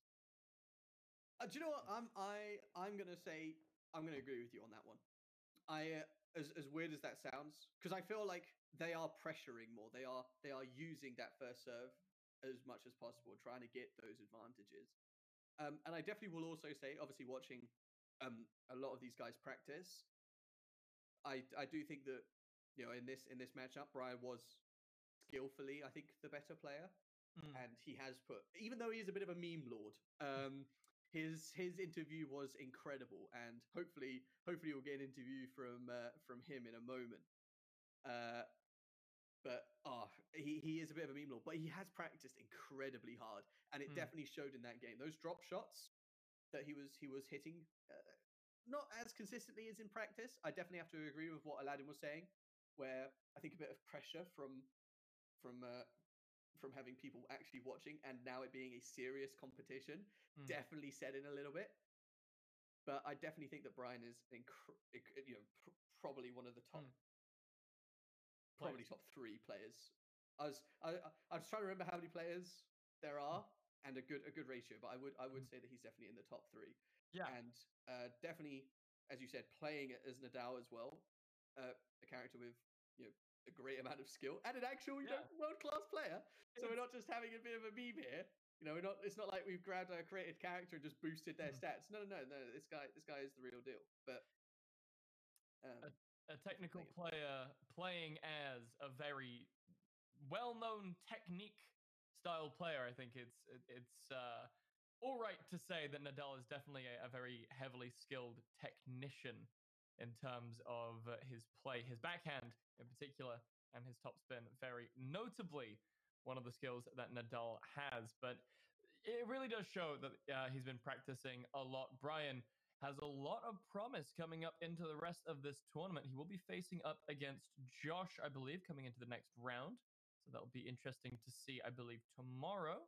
Maybe not. We're not 100% sure on whether that match is one of the ones being broadcast tomorrow, but I hope that it will. That sounds like it would be a barn burner. I'm really excited to see that. But Adam, we have a little bit more time here, so we do. Why don't we run through a couple of the other statistics here and talk a little bit more about Matt playing de Minaur. I'm not sure if I've said that right. I'm so glad you even attempted it. I would have just called him Alex. I'm not gonna lie, because well, I'm not even going there in terms of trying to pronounce things. But I think you didn't butcher it as much as you think you did. Hopefully, that's we do have a French individual in our house, but I don't know if we can ask them for clarification on pronunciation. But what I would say, if there was another stat I would like to go through, is definitely the unforced errors. They touched on it a lot during the cast, and I have to agree that there were a lot more unforced errors than in the first game, which is quite surprising. I would have thought that in the first game of the day, people are watching you. You're the first game to be casted. There's so many more pressures on you that you would have thought, okay, they're going to make so many more mistakes. But actually, it was this game where everyone was like making far more mistakes that I don't think they should have. But what I would put it down to is drop shots are incredibly hard to hit. They're a very, you need to hit that timing so well. We had a practice session where you can sort of practice in game to hit the right timings for drop shots, and let me tell you, they are all over the place in terms of in terms of trying to hit stuff. Well, I mean, we can ask the man himself how he felt about being on the stage today and how he feels about moving on to the quarterfinals. But for that, ladies and gents, I'm going to throw you back over into the studio for the interview. Well, thank you, Robbie and Adam. I am now joined here by Brian. How are you feeling? So now, Brian, how are you feeling about that game then? I'm quite happy that I took the win. You know, starting off, you know, it was quite hard. You know, getting used to like the new patch and the timings. But once I got into the flow of things, you know, I felt very confident in my actual play. I did make a lot of mistakes at the start, but once I thinned them out, you know, the statistics don't lie. You know, I was just a better player. So speaking of those slight mistakes, we've all mentioned it. So there was a lot of unforced errors. What happened there exactly in the game? What was happening in your mind when that was going on? What was that? You know, the game just randomly got like a new update, a new patch, and it was just like getting used to it. Like, of course, like I'm still doing like assignment works now, so I didn't have enough time to practice on the new patch. But it's just getting used to the timing. Especially each character has a different timing, so I was practicing with a different character. But last minute I chose the Nadal. You know, I do like his play style. You know, he's good position. And agility is right, and he's got good power. So it's just, you know. So definitely was a very confident pick for you in the end to make do. So how do you feel now that you'll be going into the quarterfinals, playing potentially up against Josh, who won the previous game? I feel confident. You know, it is a big conspiracy that you know he 0-4 just to get the dub. You know, we just got we got to deal with it. You know, you got to do what you got to do to win. But the statistics don't lie. I'm gonna win again next time. Well, you heard it here first. He's here to win. Thank you very much for joining me, Brian. Take it back to you guys in the studio. Thanks for that. A lot of very strong words there from Brian. He's looking forward to tomorrow's games. So before our next break, let's just take a look at the tournament as it currently stands. As you can see, Josh won the first match against Maddie. Again, big conspiracy there, as we think a lot of people in the audience think Josh Alt-F4 to try and swing it his way, but we'll see. But yeah, congratulations to Brian, who just won against Matt as well. But yeah, thank you very much for watching so far. We're just going to take a quick break, and we will see you very soon.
staying tuned. We just had Matt versus Brian. Victory to Brian, who was playing Nadal very expertly. Up next, we have Adam versus Luke, which we'll talk about further in more detail later on. For now, what were your thoughts overall on the whole Brian versus Matt game? It was quite close. Again, we all been talking about it. It's a lot of unforced errors. We heard Brian mention about he had to change characters, so he changed to Nadal. And then obviously this new patch that came in, apparently that's affecting the timing of these players. So he had to try and get used to that. So yeah, that affected his gameplay at the beginning, but then he came back into the swing of it and finished off strong.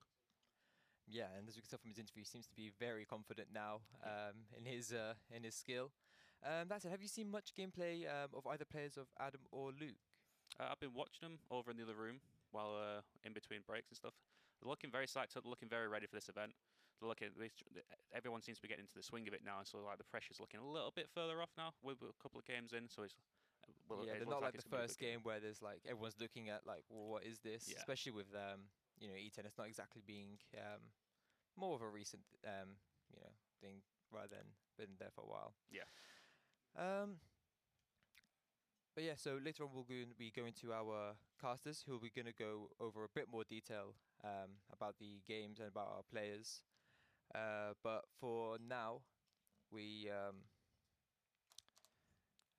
are Robbie and Adam ready at all? Yep. Okay, take it away, guys. Hi.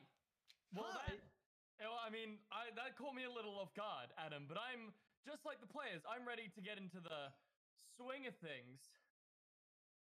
And you guys might be wondering, why are you here? What's with all that racket? Well, that's because we're here to have a ball and have fun, play some fantastic games, but we're really here to celebrate our wonderful sponsors, Roland Garros, the British Esports Association, and of course, Staffordshire University, who are helping us put all of this together. It's been a wonderful experience working with all these companies, especially with Roland Garros themselves and Staffs Uni, who are putting all this on, mainly with students from the university at the helm, which is really awesome and really cool to see. But Adam, we got another pretty decent game coming up for us in the third, what would you call it? The octuple final. Yeah, we'll go with octuple. Eighth. What's half of a quarter? An eighth. Right. Okay, but that doesn't really have the same ring to it as a quarter. Yeah, no, I don't think there is another way. Okay. So I You gotta pick up these balls. I feel I'm still absolutely. My mind has melted because of those fantastic puns. Thank you. I had to take a step outside real quick just to get a quick breather because You had to get a grip. My mind just needed a whole new sense of what was going on whatever these puns. I'm just gonna keep talking until it stops. I feel really bad because these puns should be really good, Robbie. You're really trying, but I just don't know. Like, I'm just jealous. You know, like You're jealous of my pun game. Well, the only one I've got so far is, some of these rallies have been really good. I'm surprised these guys aren't from Finland because they know how to rally. Wow. That's the only one I've got so far. So I'm just a little bit jealous that you've come up with all these great puns and I've got none. So well, you better watch out. I'll have to up my game. Yep. So, as you said, the next game. Now, I would like to apologize because unfortunately I haven't been able to talk to all the players because of COVID and not being able to come in and see them practice. But I do have some notes about Adam. About yourself? Not me. Now, but this is why he is my. I know we're not allowed favorites as casters. I know. Mm-hmm. I know it's a very big no-no. But another man that shares my name, he has to be my favorite. You know, like I can't not support someone with the same name as me. You know, Unbelievable. I mean, if a Robbie was to play, you would support a Robbie, right? Come on. No, I would not. I hate this name. Oh, okay. Well, fair enough. I love my name. So the only things I can unfortunately say about poor Adam and not Luke. Unfortunately, I'm sorry, Luke. If you wanna send me a quick message, then I will. Blatant bias. goodness. I will add I'll add some stuff about Luke if he sends me a quick message. However, I will say that Adam's favorite player is Nadal, so I expect to see Nadal being thrown around again. Honestly, I would expect to see Nadal in every game, and I'm pretty sure we have seen Nadal every game so far. Correct me if I'm wrong. No, we have. Game one was either Nadal or Federer. So no, we've had Nadal. Right. We've had Nadal pretty every game, and I did see this as a possibly reoccurring theme before coming into the tournament, because obviously he does have some really good stats. But obviously, other players or other characters, if they do play up against Nadal, do get their stats boosted. Obviously, maybe not enough to warrant not picking Nadal. But I'd like to think that maybe someone will pick somebody completely out there. One of them being Isner, who is incredibly tall and close to Bob Johnson's height. My God. And I'm just gonna keep bringing Bob Johnson back. And his serve should be really good from how the game mechanics work. And so allowing those two players to go up against each other, I think Isner would have a great chance, because his stats would then get boosted and have a great chance against Nadal. So I'll be interested to see if anyone does not decide to pick Nadal. It will be interesting. He's one of the most famous tennis players, one of the most prestigious ones. There we go at that. So I mean, whether it's competitive viability or maybe personal bias, because as you said, there is a system in place to make sure that all the characters are mostly workable. Oh, hello, multiple me's. This is way better than having Adam. Fantastic. We'll just have but whether that's I'll be right back. whether that's competitive bias or whether that is a preference of character just for the sake of liking Rafa Nadal is maybe a little bit up in the air. But I do think it would be weird to go the entire tournament without seeing a set with Nadal in it. That would be weird. It would. But then I also, I'm one of those players. You coming from other games yourself as well. Mm-hmm. You don't always want to see what's meta, right? You always want to see something a little bit more fun, a little bit spicy. Something that comes completely out of left field, something you don't expect, and then winning the tournament. It's not always fun to see. The meta every time. Yeah. And I know this is the first time, at least this university is playing the game, and so there isn't quite a meta at the university. Well, I mean, so many theories were thrown around. I would argue the opposite. I mean, we've seen 2 games so far, and both of the games, Nadal was the winner, right? Took out Maddie's character, whose name is escaping me at the moment, and then also took out Matt playing he who shall not be named, or Alex for short, if you're feeling cute about it. So I mean, if there is a meta, if we can call it a meta, or as a good friend of mine likes to call it, an emergent meta, because it's new, it's fresh, it's still developing. I would almost hazard to say that Nadal is the meta. Justine Henner was the player you were thinking of. Henner. Thank you, Adam. But ladies and gents, we're going to throw you over to a quick 5-minute break before we go ahead and get up into games. So stay right where you are, because we won't be long.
Welcome back, ladies and gentlemen, to the Staffordshire University Roland Garros E-Series Tennis World Tour tournament. That went on.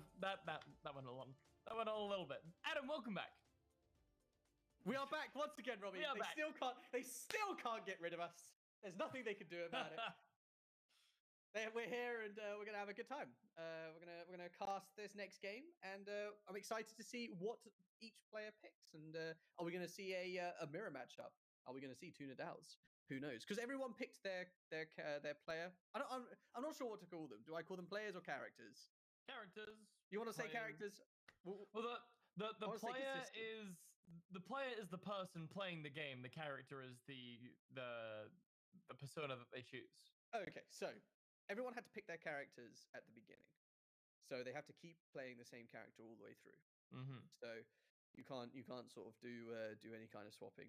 So it is possible that we do see a mirror matchup, but we will have to see. I'm not quite sure yet who is playing on which account, as in if it's Adam or Luke. But what's another Nadal, Robbie? Listen, it was bound to happen, but at least it's not a mirror match. That makes me a big joy. I am really interested to see this matchup again. We haven't actually seen Medvedev. We got it in the end. Medvedev. We haven't seen him played yet so far today, so it'll be interesting to see how he does. A nice opening salvo here from Nadal, getting the lob there. Not quite able to return it is Medvedev.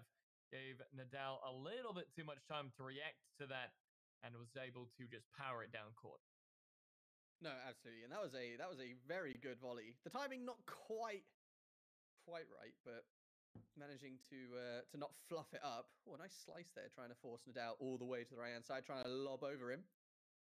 Nice little volley.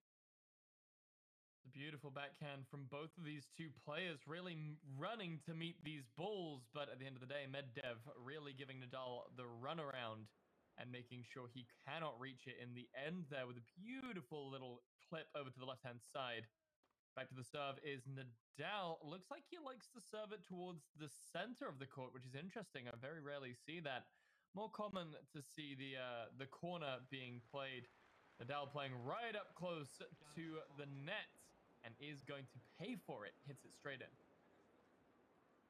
Yeah, absolutely. And I think the reason he might be playing it a bit straighter is he wants that power. He wants to try and maybe get those aces by just having sheer speed, but it's not quite going well. Once again, comes a little bit too close to the net, does Nadal, and misses out on the shot from Medvedev. Really knows how to play his opponent. These two players may be close scrim partners, I'm not sure, but definitely looks like Medvedev, who is Medvedev is Adam playing. Yes. We finally had confirmation on who is who, but it really does look like Adam is confident playing into this aggressive style. I will say right now that every time you say Adam, I think you're talking to me. So I'm gonna have to forget that real quick. But I do have to agree. Far more mistakes coming out from Nadal there, and being able to break his serve. So Adam definitely on the advantage here. Game one already to Medvedev here, though does come out of the gate making a mistake, does knock the ball into the doubles line, so that's going to be the first out. 15 love in favor of Nadal. So I should correct myself and say it's a love 15 because Medvedev is the server in this case. Still playing aggressive, these two players. Moving straight up into the net is Medvedev. He's going to completely chop up the court, force Nadal into a bad spot, and Nadal is not going to be able to return that. 15-30. Adam managing to get a nice return there. Definitely. I thought Nadal Luke was going to get using that nice drop shot there to try and sneak one in, but no, Adam managing to catch it and get it straight back. Oh, very nice lob. Running all across the map is Nadal, really sticking close to this net. He really likes to play up close and personal, does Luke.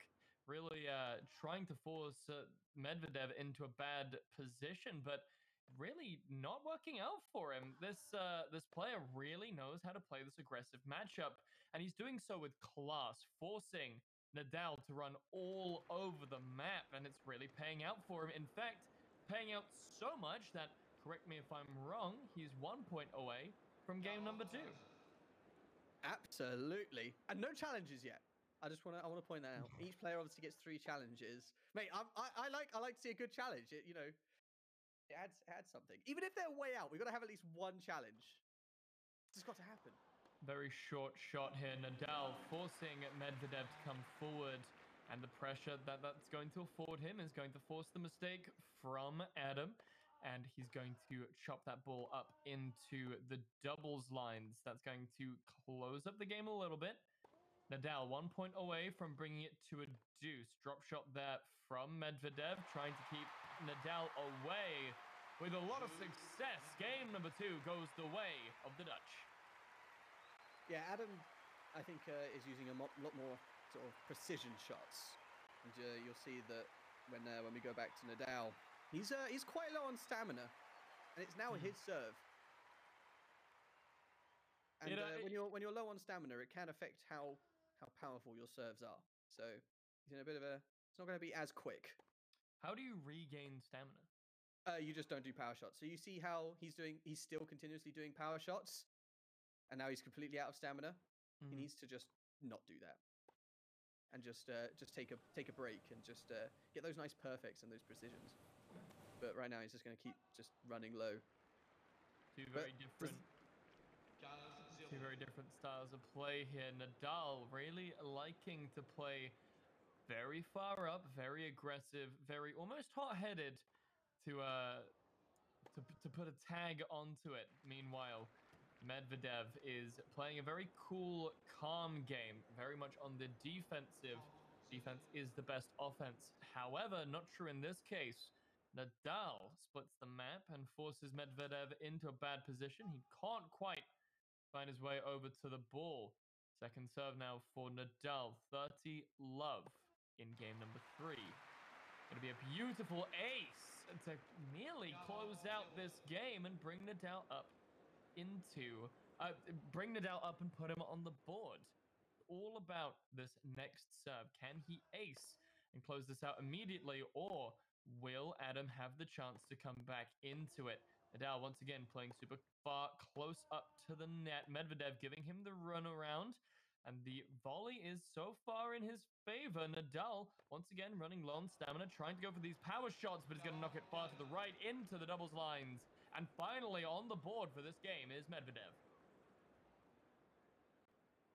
Yeah, I was going to say, I think we've had only 1 ace so far this set, which is very different to some of the other games where we've had sort of 3 or 4. So nice to see that the returns are getting hit and not just fluffed.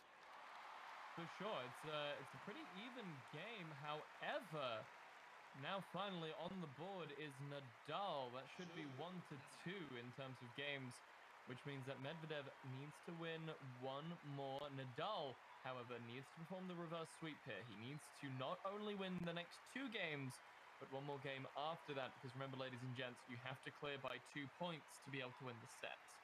So in a very precarious situation now is Nadal, but if he keeps up this level of play, I have no lack of confidence that he'll be able to make up the points. Yeah, and you can see that he's getting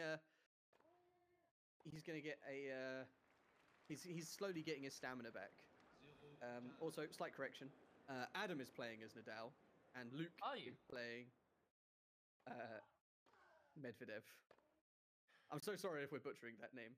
That's, you know what? We're sticking with it now. We're sticking with it. Already a confident love 30 lead. He's 2 points up.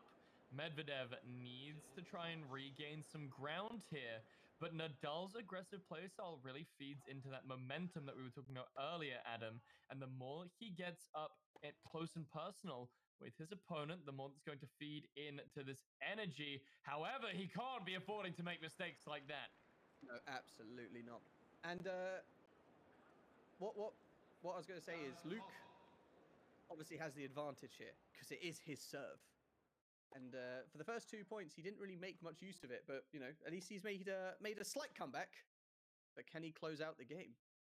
It can be rough. Serving can be a double-edged sword. It definitely does give you the advantage. The ace potential is very high up on the tennis meta, if you will. But after actually, it's close. Come on! But unfortunately, not quite on the line. The challenge, not quite on point there. But Definitely in. What I was saying is, in the tennis meta, if you will, the ace is one of the most powerful weapons that you have. And Medvedev definitely isn't fluffing these serves. It's definitely more the rally game that, well, he was struggling on, but now looks like he's found his second wind. Now sat 1 point away from his first set. All he needs is one more point. Meanwhile, Adam needs to be able to hit not only this deuce, but also then win 2 points in a row. Already giving him the runaround is Medvedev, and the boy in blue is going to come through. Yeah, first set going over to Luke. I was quite surprised there. I did think Adam was going to make a slight comeback. He had started to get the ball rolling, but when you are up against when you are down a few games and you have to take on someone's serve, it is much harder to sort of get that point back. Well, don't worry about it, Adam. There's plenty of gigantic ping pong to play yet in this set. Although, another beautiful cross from Medvedev baits Nadal into the right-hand side of the court and just beautifully serves it right back into the other side.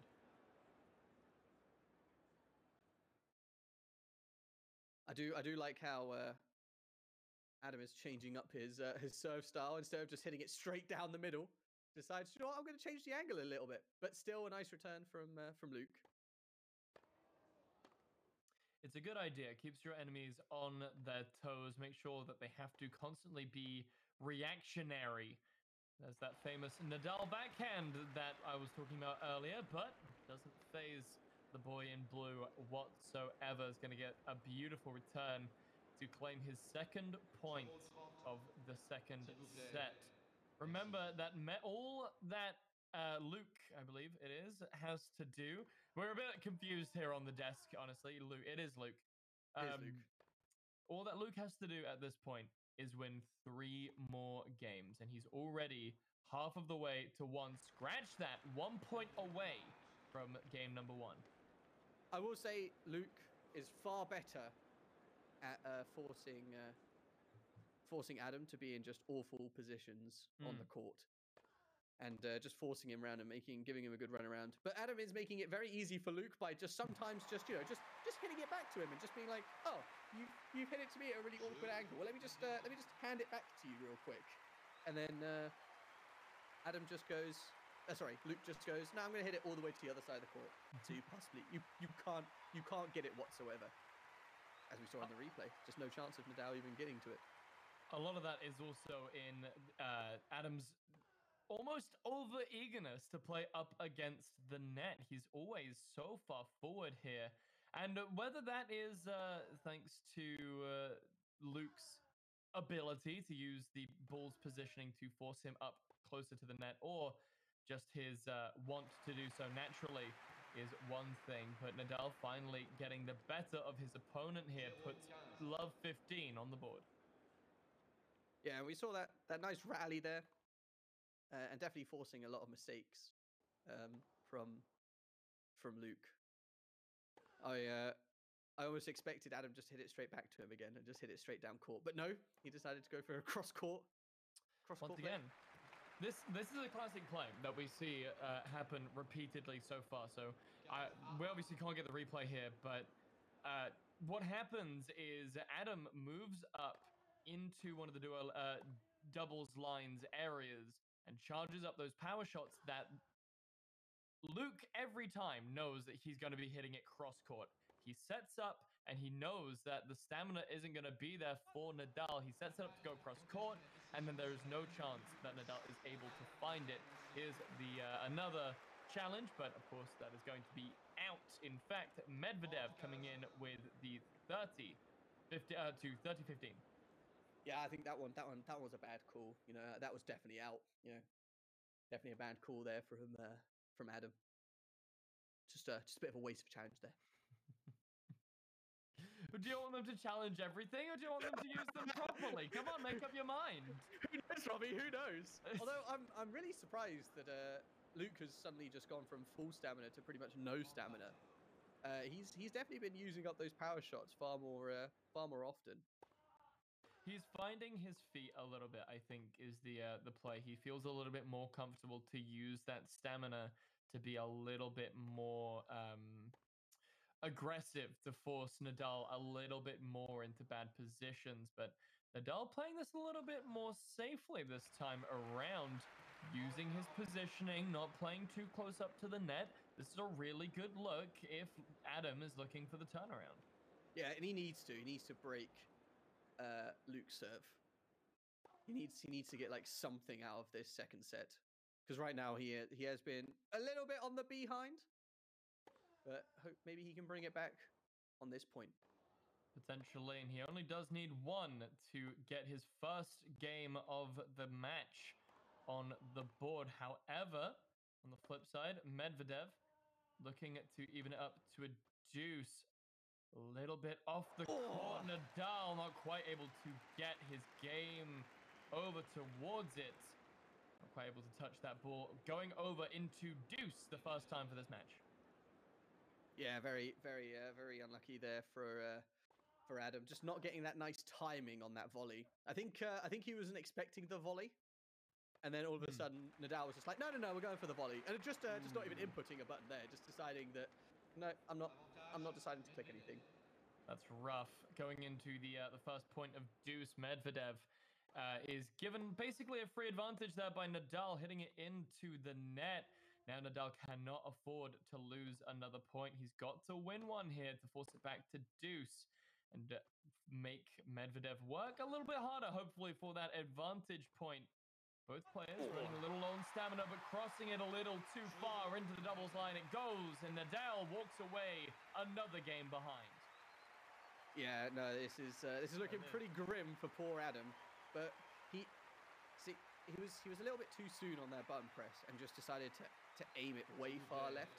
If you're not sure, you kind of want to just not give it too much of an input, so that way you don't go so wide. But that was a beautiful ace. That's something Adam definitely needed on his first serve.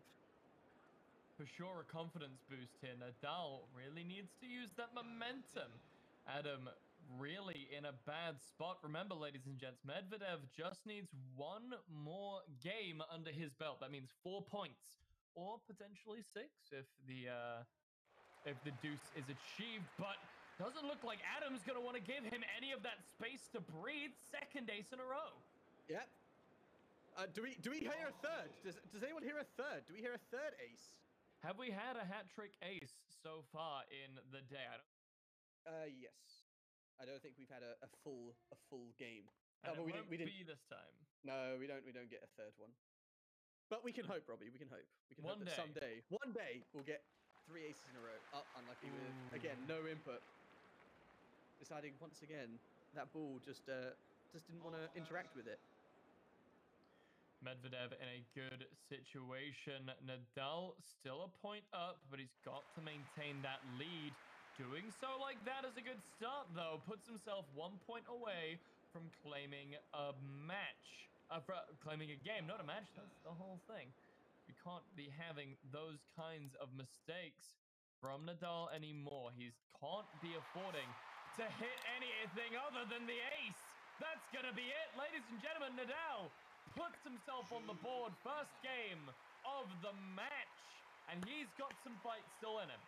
Now, that might not have been 4 aces in a row, but all those points for Nadal were aces. And do you remember what I told you about, if you play Dark Souls and you need to dodge, you just need to press buttons? I feel like Luke just needed to spam just a little bit more. Like, I know timing is incredibly important, but if you don't want to get aced, then oh, and his first, is that the second serve as well? Bit flustered, I think, from all those aces. He wanted to try and get an ace himself, and just made a bit of a mistake there. Oh, lovely drop shot. I'm not so sure, Adam. I mean, if the stats are anything to believe, he who has the lowest first serve percentage wins. Maybe Luke is just trying to get that first serve percentage a little bit further down. And I mean, with points like that, after a beautiful rally, able to put it away in the back right corner. Adam, I'm so proud of you. Challenged truly everything. That was so in that you could have parked a bus in between that line and where the ball landed. And he was just like, no, I'm slowing this game down. I'm being really petty right now. I respect it. Sure, we'll go with respect. That's the word we'll look for here. Once again, on the offensive is Nadal. Meanwhile, Luke just playing very calm and collected on the back line, trying to keep his cool, but a little bit of an overstep there. Gonna hit it into the doubles court, and that's gonna lose him a point. 15-15 to tie up game 5. 4. It was 4. It's 4. Numbers are hard. Okay. It's okay. Numbers can be hard sometimes, but obviously Luke, on the absolute, he wants to win this game so he can clean out and get a nice easy 2-0 in terms of sets, because we haven't yet gone to a third set. So Adam is on the back foot. Not yet. And honestly, this could be one of the games to make it. However, precarious situation. If it's going to be this game, then Adam cannot afford to make any mistakes. And with that, I almost think that might be the death nail. Adam, there is still, of course, space for Adam to come back. But Luke is 1 point away from tying up his third game of the match, which would lead him to set number 2, and therefore the entire thing. I did a little drum roll for the serve to see if he would ace out for the set. There it is. And for the match. But as you said, there it is. 1. There it is. Oh. And with a slightly lower, breaks the trend, 96 to 94 are the percentages of first serves there, with Nadal taking 94 and Medvedev taking 96. Luke is the first one to break the lower percentile curse. We can no longer say that having a lower first serve percentage wins the game. No, we can't. That trend has broken. But those were some quick serves from both guys. 208, 206. But I believe we will be going to an interview with Luke shortly, as he is the winner. But Nadal and Adam, I'm so sad that the Adam unfortunately didn't make it. But it is what it is. It is what it is. He's disappointed me. He can no longer call himself Adam. Sometimes it do just be like that. But looking at the stats here, Adam, once again, we look at those aces, 5 for Nadal and none for Medvedev here. Luke, not really hitting those aces. The serve isn't his strongest attribute.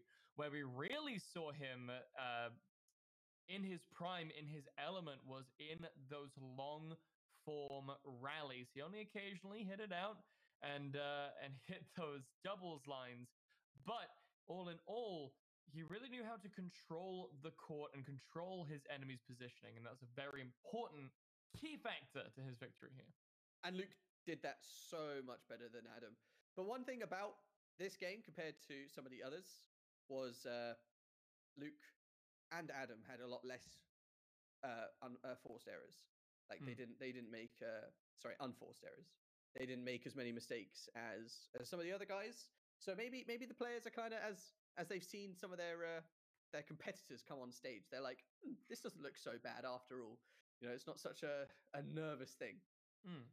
Potentially. I don't know, it's kind of a mixed bag between being early up in the day and it being your first time in front of the camera. It's a very different environment, even if you kind of know what you're getting into. But I mean, why take our words for it? We can hear it from the man himself. Ladies and gents, let's throw it over to the interview in the studio. Thank you, Adam and Robbie. I'm now joined here by Luke. How did you find that game? I mean, it was a great game. I was utilising drop shots and all the other serves and everything to make sure that I can actually get my scores. And I felt like I got in my opponent's head by using those drop shots. And even when he did it to me, I was doing it back to then hit a nice shot up in the air to force him to go back, and then I can then receive and get the score. I mean, just from the way you were playing and speaking, it seems like you put a lot of time into the game. We can definitely see it. Yes. So speaking of which, we've now had 2 previous winners so far from their matchups, besides yourself, Brian and Josh, Yep. who are going to be playing up against each other tomorrow. Between the 2 players, who do you think will triumph over the other? I feel like Brian's probably going to come out on top. I mean, when we watched the game in the room, he's got the skill, I think, and he's definitely put the time and effort into it. And even before doing this tournament, I've been in like the same room as him, watching him play, and just seeing him grow as a player throughout this, and especially with the update that happened. He's definitely utilising everything that's changed and doing it to get that win. All right, pretty impressive. So we have our last final game, which is Max versus Daniel. And there'll be one of those 2 people will be the person you will play against tomorrow. Who would you rather play against and why? I think I don't want to go against Max because I know he's got really good drop shots, and I think he utilises them in the same way that I do. And to be completely honest, I think that it's going to be a good challenge if it were me going against him. Yeah. So, but we'll have to wait and see. We'll have to. Well, thank you very much for your thoughts. We're now going to pass it over to Tom in the studio. Take it away, guys. Thanks, Laddie, for that. So let's take another quick look at the leaderboard so far. There's been a lot of progress off stream, actually, with James, Joshua, Oliver, and myself having all moved on to the quarterfinals, which will take place tomorrow.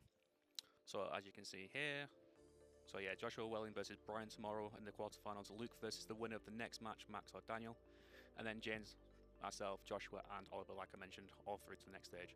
So we'll be back shortly with the final match of the day, which is Max versus Daniel. And we'll see you shortly.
and welcome back. Right now we're going to be having the whole panel on to discuss and talk about the bracket today and a few of the matches that we've seen. So we should be joined by not just only Tom, but also Robbie and Adam. Hello, guys. Hi, we're a panel now? Yeah, we're a Well, full panel, you hear all that, four Adam? of us. I thought we were just a bunch of guys chained to a desk. Like, literally chains. There are chains around my... Please help. Okay. Cool. So to start off with, first of all, we're going to say that how proud we are to be representing the UK in this whole series, especially with it being a new scene. It's very nice to have the opportunity to be doing this with Staffordshire University and BNP Paribas. You'll get to it one day. You'll get to it. I see the S One and it day. throws me off. And of course, with Staffordshire University, we're very thankful that we have the esports course to work and practice these skills to give us the opportunity to run events like this. And without it, some of the other skills would be a little less unpolished. That said, do you guys want to talk a bit more about the brackets and your thoughts? Yes. Yeah, we totally can do. My biggest upset for the tournament so far is that we haven't seen Bob.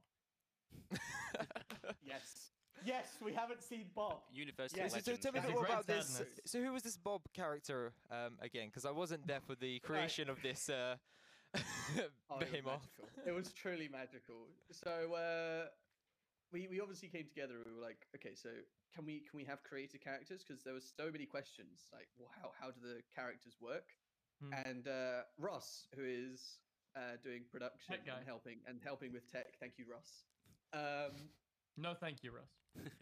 He decided to just make the most outrageous character, as tall as possible, and then made him from Vietnam, and he just dominated the scene. He just dominated. We didn't know what to do because this man's serve was just incredible.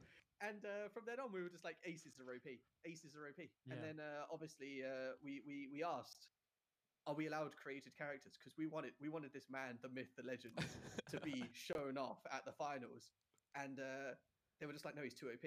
So here we are. We just can't. He was we just murdered. can't- he'll make a Bit severe. comeback. I hope so. Yeah, I hope his so. reputation was murdered. But back to your original question, how has the tournament been so far? And do you know what? I am very surprised. These guys have put in so much work and so much practice. It has been really nice to see them all come together, have a good laugh. If you could have seen some of the practice sessions and everyone sort of talking and working together to help practice and improve. Oh, today has just been so great to see it all come together and for everyone to show off what they can do on the big stage. Yeah. Yeah, for sure. I think it's really impressive, especially to see the level of technical mastery that some of these players have achieved. Specifically, players like Luke and the winner of the second set as well, Brian. Thank you, Adam. Who really showed off a brilliant technical game, not just a mastery of the mechanics as a whole, but the small details, the technicalities, the different styles of shot. I think that's what has impressed me most personally. Yeah, we've No, definitely I seen, absolutely agree. yeah, we've definitely seen a lot of players definitely master the mechanics of the game, especially with their positioning. I've noticed in a lot of the games that as soon as they bring them in, just get them to hit that one ball back, and then that's it. They can just get it from there. Or, like you said, those aces. There's been quite a few of them, especially in that game previously where Luke was winning, but then Adam got those like aces one after the other, and technically if he could keep it up, could have potentially brought it back. But No, absolutely. We as we said in the cast, we were expecting a slight comeback from Adam, but it just didn't quite happen. Which is a shame. Happen. It do be like that. It do be like that. It Yeah. do be like that. But as you said about the two guys, I'm also really excited to obviously the final game, because Max has also shown off some great talent. And I don't think some of the players have said, but Brian talking about his statistics. If there was a statistic to truly talk about, it would be Brian and Max's sort of, not, I wouldn't say rivalry, but practice sessions. Yeah. They have been one to watch, and so I'm quite looking forward to seeing Max finally on the big stage, showing off what he's learned. Yeah, Max is looking like a very high, strong favourite for this tournament. He's looking at his practice games. He's been winning quite a lot of them, especially with his serve game, like we mentioned before, and the drop shots that Luke mentioned before in his interview. As I say, he's looking really, really good with them. How do you think So I feel- Daniel's gonna do up against Max? Sorry, just to quickly interject. Is No, don't Daniel worry. looking like the underdog here, or does he have a chance? I would say he's definitely the underdog. But that doesn't necessarily mean. I mean, I haven't seen everyone's practice games. So Daniel might have been practicing really, really hard in the background. But just talking to Max and talking to some of the other players, Daniel definitely has a steep hill to climb. A steep hill to climb. That's going to be quoted there. But I mean, just from watching like the other guys play, Brian and but just watching like Brian and Luke play. Brian and Luke play. Thank you, Robbie. Brian and Luke play. They have definitely shown off. They have definitely shown off their impeccable skill, and they obviously mentioned Max. So clearly he is the one that everyone looks The one to. to beat. The one to beat. Don't be counting out Josh quite. Yeah, I was going to say, the Josh is just conspiracy kind of out theories here. are very strong on this side. Like in the room on the looking for that Alt F4 command. As soon as he starts going down a couple of games, it's looking like it's. I mean, That's the question. You can't quite restart. Like count out the restarts. listen, if we all joking aside, if we need someone to come in and restart the timeline, Josh, I'm sure, has a pretty decent run at the finals. But he had a choppy game one. He had a choppy game in his first set, but I do think after the reset, after he found his momentum, he was able to come back into it. My question for Josh, though, if we're talking about viability going forward, how much time is Josh going to get to find his stride? Because up against an opponent like Brian, I don't think he's going to get all the time that he needs.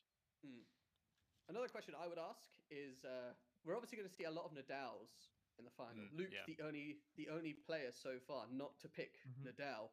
I'm going to call him Alex because I dread to try and say that surname yet again on stream. Yeah. But I would love to ask, why did Luke didn't pick Nadal and picked somebody completely different? I would like to ask him that. And does he think that he's at a disadvantage for not picking Nadal? It definitely seems like in the community there's a lot more of a Nadal seems to be the meta choice, and I mean, hopefully over time with the community expectedly growing, we'll see other characters getting picked, because Nadal, when looking at the stats immediately, even someone who's not used to the game, you can tell that he stands out a lot more. His stats generally, the average is a lot higher, and you can see why a lot of players would tend to choose that, regardless of the statistics adjustment when they go into the game.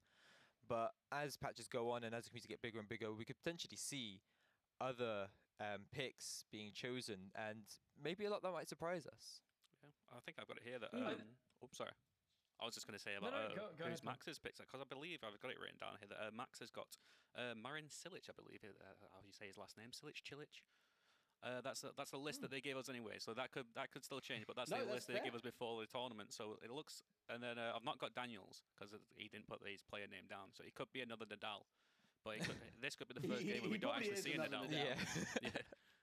Another Nadal main. The point I was going to raise is that I think the biggest difference between a game like this and a slightly more cartoony game of a similar genre is really the lack of a USP for each character, right? At the end of the day, with the systems in place in the game to boost stats up so that they're relatively equal to the opponent, it's more leaning towards aesthetics and particular stat benefits, which character has the best highest stat that fits my playstyle. If I'm really relying on that serve, who has the highest serve stat? If I'm really relying on speed, who has that highest speed stat? And I think I enjoy it more to see the individual playstyles being reflected in the characters of choice. Because in a different game, you know, the characters in the meta may be determined by a special move or some sort of ultimate serve. But I would love I special really do moves in like this how game. it's. Could you imagine Nadal just doing a triple backflip into a natural ace? It would be wonderful, but I really do like the grounded aspect of these characters. Especially with the. Oh no, sorry. Oh well, this is it. Like, it's a shame that obviously created characters weren't sort of allowed in, because then that would also allow the players to have sort of a little bit of their own like personality as well. Not only do you get their play styles, but then also their particular style. Like they can obviously make them, you know, look like themselves. Essentially, you know, they can be whoever they want to be. Add that personal flair, that personal touch to the game. Yeah. So tomorrow we've got the game starting at 11. I believe the first game is going to be Brian versus Josh, and so between the four of us, where we're hedging our bets here? Who are we thinking? I'm not casting cursing this. I will step back and say that ain't happening. Hey. That I've got involved in too many of those. Brian versus Tom was that? No, it's Brian versus Josh. Brian versus Josh. Brian versus Josh. Yes, my mistake. I'll harken back to what I said earlier. I think Josh is a very momentum-based player. He's definitely got the mechanical skill to stand toe-to-toe with Brian, but it's whether or not he can find his stride in the game, whether he can get his momentum going early enough without losing too much ground to Brian in the early game. If we quickly look over to the other side, all the games that have taken place off stream, if we just want to go over a couple of those. So we've got James, Tom, Josh, and Oliver. Tom, how's your games been going? I recognize one of those players. I also recognize someone on there. Who bit of a have you different been haircut. playing so far? I actually picked Federer. Now that's interesting. So I'm throwing a bit of curveball. Will we see a Nadal Federer? See, that's what I'm hoping for in the final, because a bit of bias here, but I've with living with Joshua Willing on the other side of we're hoping to get this house rivalry final going on. So the House 17 final, Rafa Nadal versus Federer, recreating some classic matches. It's technically wise, it's not going to be great, but we're going to give it our darndest try. Well, you know, maybe if you guys don't make it, maybe we go. Maybe we somehow get a show match just for that. Two people that picked Federer and Nadal, just to see what really would happen. I've completely lost my train of thought. I opened my mouth thinking that some spout of conversational punch would spurt forth, but I've lost my complete train of thought. But I'll turn it around by stating I wanted to touch on this during a cast, but I think we lost track of it. But I'm actually really surprised we haven't seen more Federer. He's the home representation with the British side of this competition. It's just very surprising to me that when we are seeing so few decide to pick up that player. What stats does he that character tends to be better at? Federer. He's not really on serve game. It's a lot of his backhand. He's the precision. He's a precision game. He's very agile, but he has a ridiculous backhand. So if you're serving like it's coming to your left, you can just get it cross court. It's really nice. And a lot of the players that we have today, do you think any of them would be good at picking that up, other than? Yes, Luke. Yeah? Luke. Absolutely. Yeah. Luke, that whole last set, we were talking about it on the cast. Adam played this super aggressive, right up close to the net all the time game. Meanwhile, Luke was more than happy to sit back, play relax, and hit it down towards the back of the court. And I think a player like that really does thrive on precision and stamina. And I think so. If any of the players that we've seen so far today are the kind of players to pick up Federer, I think it would probably have to be Luke. Luke on Federer. I would agree. Tom, you as well? Would you agree on that? Yeah, I would agree with that. Yeah, he's very precise. It just seems like it has Rules, fit Luke's play well. nod along. And just Yeah, go, we'll just Very yeah. British, yes. Yeah. We understand. Other than Federer is Swiss, but yes, we'll forget that fact. Oh, for the yeah. day and just Oh yes. I think the real We're question- very agreeable here, aren't we? yes. I think the real question we've got to ask is We'll where's just- go on. We'll steal Federer and just pretend that he's because I don't think there's a British player in the game. Everyone was there's a- expecting. Andy Murray's in there. I think but there's a DLC. with I think the DLC, I think you can get Murray. yeah, Do we have DLC But- included in our tournament? I believe Yes, we so. Yeah, we do. yeah. So, So, that's the question I was going to ask. Is where's the Andy Murray support So coming from? yeah, being where's being Murray? our nation's when he's winning, he's British. no one's representing us. Where is this? You know what I've done? I've confused Federer and Murray. The flags of the city. Well, I did say that he's Swiss, and you were just like, you then just started doing a British accent, so I was rather Yeah, confused. we so I just let you know go. what, I'll just let Robbie go. He's a Hey, Someone it's clip those, that. Someone it's those clip. puns, isn't it, Robbie? just listen. I am full on Nadal right now. I am in Spain without the S. I am in pain. Deep pain. Yes, it's silent. Can we get that quoted onto a mug or Spain something, please? minus the S. It's all those puns from earlier, Robbie. It's absolutely melted your mind. I honestly, I just think none of you have Oh, Oh, no. Oh, here we go. meshed with Oh, my no. humor. And on that bomb. Can we end? Can we end? Are they ready to play? Can we just cut right now? Yeah, just. But Stuart Clarkson Robbie, walks you in. should have saved. Have you saved some of these puns for tomorrow, or are you going to Of run course. dry? Of course. Oh, good. You Oh, think good. you think this factory has run out of puns, Adam? Come on. What do I you don't know take why me I'm for? doubting you. I don't know why I'm doubting you. I am the most Oh, clip-worthy artist to have ever touched a pun. it's just a small serving of what he's got coming ready for tomorrow. I know. We'll chuck it in there. We'll chuck it in there. Come on, we'll chuck it in there. Listen, We'll try and Tom take and it. Aladdin, I know that you two are gonna obviously be joining us as well. I would be more than happy to close up on me. By the way, production, real quick. Just, I would be very happy to pass the baton. Oh, Thank you. we're scraping the barrel now. We're scraping the bottom of it. We are. But so back to the game. Yes.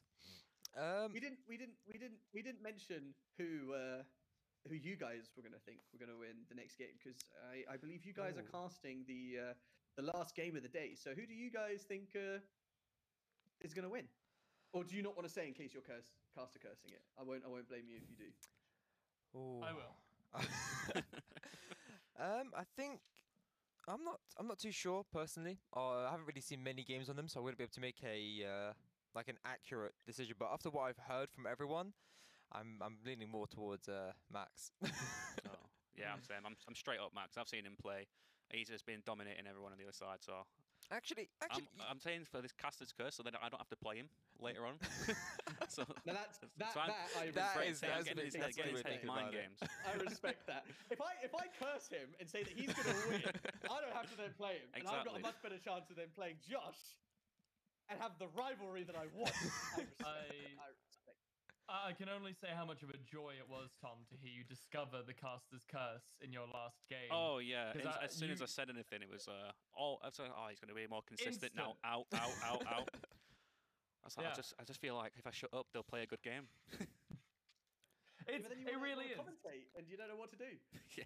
I mean, we'll have to see if Josh even gets past who's he playing against tomorrow? He's playing Brian tomorrow, Josh. So that's gonna be a tough one. So if you can even get past if you can get past Brian, then we can look forward to that House 17 final. Yeah, the rivalry. With that said, like I said, the events tomorrow start at 11. So please follow, so that way you don't miss out on the quarter, semis, and finals. So a lot of the big games happening tomorrow. That said, we're now going to be going to the holding screen. So production, take it away, please. There we go. Please.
Hello and welcome back. Today, for the final game, it's going to be me and Tom casting. It's going to be... You get to see our beautiful faces once again. Sorry if I wrote it. Max versus Daniel. There we go. And as we've previously spoken about it, most of us hedging our bets on Max, but you know, like I said, we don't know if Daniel's practicing in the background, so hopefully we'll see, you know, some surprising shots out from him. And as we are getting into the game, You can see they're setting it up again. Same rules. 3 sets, 3 games. music in super the tie break. background. Let's go. Definitely no star cards. So, do you think we're going to see another Nadal? I have a strong hunch that we're going to see Nadal from Daniel, seeing he's very favourable between a lot of the players. We're going to have a look now. But yeah, originally it's down as Silic for Max. Oh, it looks like we're maybe getting a Medvedev. Another Medvedev. I mean, after seeing that amazing game from Luke earlier, I'd feel a bit more confident picking him as well. We're getting a glitching out Silic against Medvedev. So yeah, breaking the trend here, no Nadal for the first time. But I guess in the Silic choice is going to be affected by the skill buff again, because there's a 5 on the overall. So I think we're going to see a bit of a jump up maybe to an 84, 85 for Cilic. Oh, and we have a crash. Josh is near that computer again, isn't he? Going to do an Alt 4 conspiracy. Supposed to wait till the game gets into like a few games in, then do and it. then go for it. Yeah. Too soon. But so from their picks, what was the other character called? Sorry. There was Cilic, which is Max, and Medvedev by Daniel. So what skills is Cilic more better at? So what sort of player would go for that character? He looks like he's got, because I remember seeing Max practicing a lot with the serves. So it looks like he might have a good serve. I think we're going to get back into it now with the rules up. Serves and drop shots were a favourable part of Max's game when I've seen him practicing. So it looks like Cilic may be the character to do that. This could be a very, very mechanic-based match here, especially if Max is as hyped up as he used to be. Yeah. He has to live up to that reputation now. No pressure. As for Daniel, I feel like he doesn't have as much pressure now on him, especially after everyone's thoughts and views. So perhaps that could help him feel a lot more comfortable in this game, a little bit more laid back, and well, we could see a little upset here. Yeah, we could do, because with everyone focusing on Max, the pressures might be on his shoulders now. So he's thinking, I've got to perform like in front of the people, got to get it done. So I don't want to get upset. So yeah, he gets a slight boost to 84. But again, you can see the precision stats are similar, endurance, and then higher power stat on Cilic again. So it's like serves and drop shots. Just for the viewers, which one is Max, which was Daniel in the cameras? Max is the bottom and Daniel is the top, I believe. Nice. Cilic serving, so Max serving first. So again, he's immediately. Well, Max is off to a good start. It's the caster's curse now, but the other way around. So it's the actual caster's blessing. We're talking about his strong serve, and he just shows us how it's done straight away with an ace of 218 kilometers an hour. Is that quite high, you would say? Yeah, it's quite high. I think the highest one is Eisner. When we were practicing with him, I think it was 250 kilometers an hour around about when you get a max power. So there was a gentleman's agreement that we weren't allowed to use him. So you can see here that Max is focusing on that serve at the moment, trying to get it down the line. Get that ace. But and the point before for Daniel that actually scored, we saw that he returned the serve, and then Max was unable to get the ball because he hit the net. So it's looking like if Daniel can get that return early on, you know, he's got a bit of a fighting chance. Yeah. Oh. And it's working. Yeah, he hits it once back, so and yeah, that's twice now that it's occurred. If we see another ace now, this whole game is just going to be on repeat. Same process. But I think Max is going to be trying to just make sure he gets that serve, and then he's going to be trying to make sure that Daniel makes the mistakes instead of him. Just trying to make sure to get that ball over, be more consistent with it, get them drop shots a lot. We've gone over 2 returns now. We're actually amazing. into a game of tennis. Oh, he's just getting a bit low there. Surprised he went for a drop shot there, but it did pay off in the end. I thought he was going to try and smash it down the side. Really clean performance by Max here. Not compared to the other games, not really seeing any of those involuntary errors or anything like that. It's just he's got his eye on the ball. He knows what he wants. He knows what he's trying to aim for, and he's going for it. Yeah, seems to be very precise again with the serve, make sure it's straight down the middle, not going across court. So he's trying to maybe just keep it in the head of Daniel with them serves, making him go where he doesn't want to go. Yeah, Daniel really pushing Max back, and didn't really seem to work out for him there.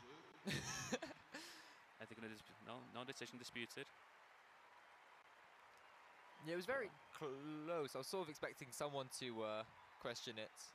We're looking at the replay, and that's a bit further out than original. Yeah. But yeah, Max takes that first game.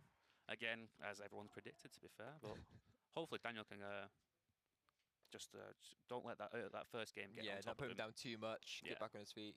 Definitely plenty of chance for him to bring it back. We're seeing a very similar style from both of them, to be fair. We got the... What happened there? Sort of went for it and decided to go for it. No decision disputed, surprised. As everyone's been challenging everything. But I guess you don't want to use your disputes too early on when you've only got 3 in the match. 3 in a game, sorry. As soon as I say it, there we go, decision disputed. Oh, on the line. Does that count? Oh, that's that was in, yeah. Oh, wow, Daniel making a very quick, like, racking up points quickly this game. He's getting that comeback. He's trying to get that first game under his belt, and then try and like even it out a little bit. Seen a very end-to-end performance here from both these players. The ball seems to be concerningly low. I feel like any moment's going to hit the net. I've seen a lot of drop shots coming from both players here, trying to just control the match themselves. Well, unfortunately, Max just hitting it out there and giving more points away to Medvedev. Yeah. Oh, I thought that was going to be an ace then. But fault by Daniel. If you get an ace though, nice. Oh no. Good return. Managed to return it. Pushing up. Oh. Trying to push Daniel back, keep him at the back end of the court. Don't let him get too close to the net. Bit late on some of the shots there, but it works out in the end for Max as Daniel hits it out. Yeah, unlucky shot there. If he'd kept that in, that would have been the game. Still, though, Max is in a very tight predicament here, where Daniel's only 1 point away from winning, and at this point, it's kind of bad that he's relying on at this point on his opponent messing up when he's assumed to be the better player here. Yeah. Yeah, he seems to be more wanting to control the match and make sure that he just hits it back over the net, keeping it in, and to wait for his opponent to make the mistake. But it looks like Daniel is going to take the game to him. Oh,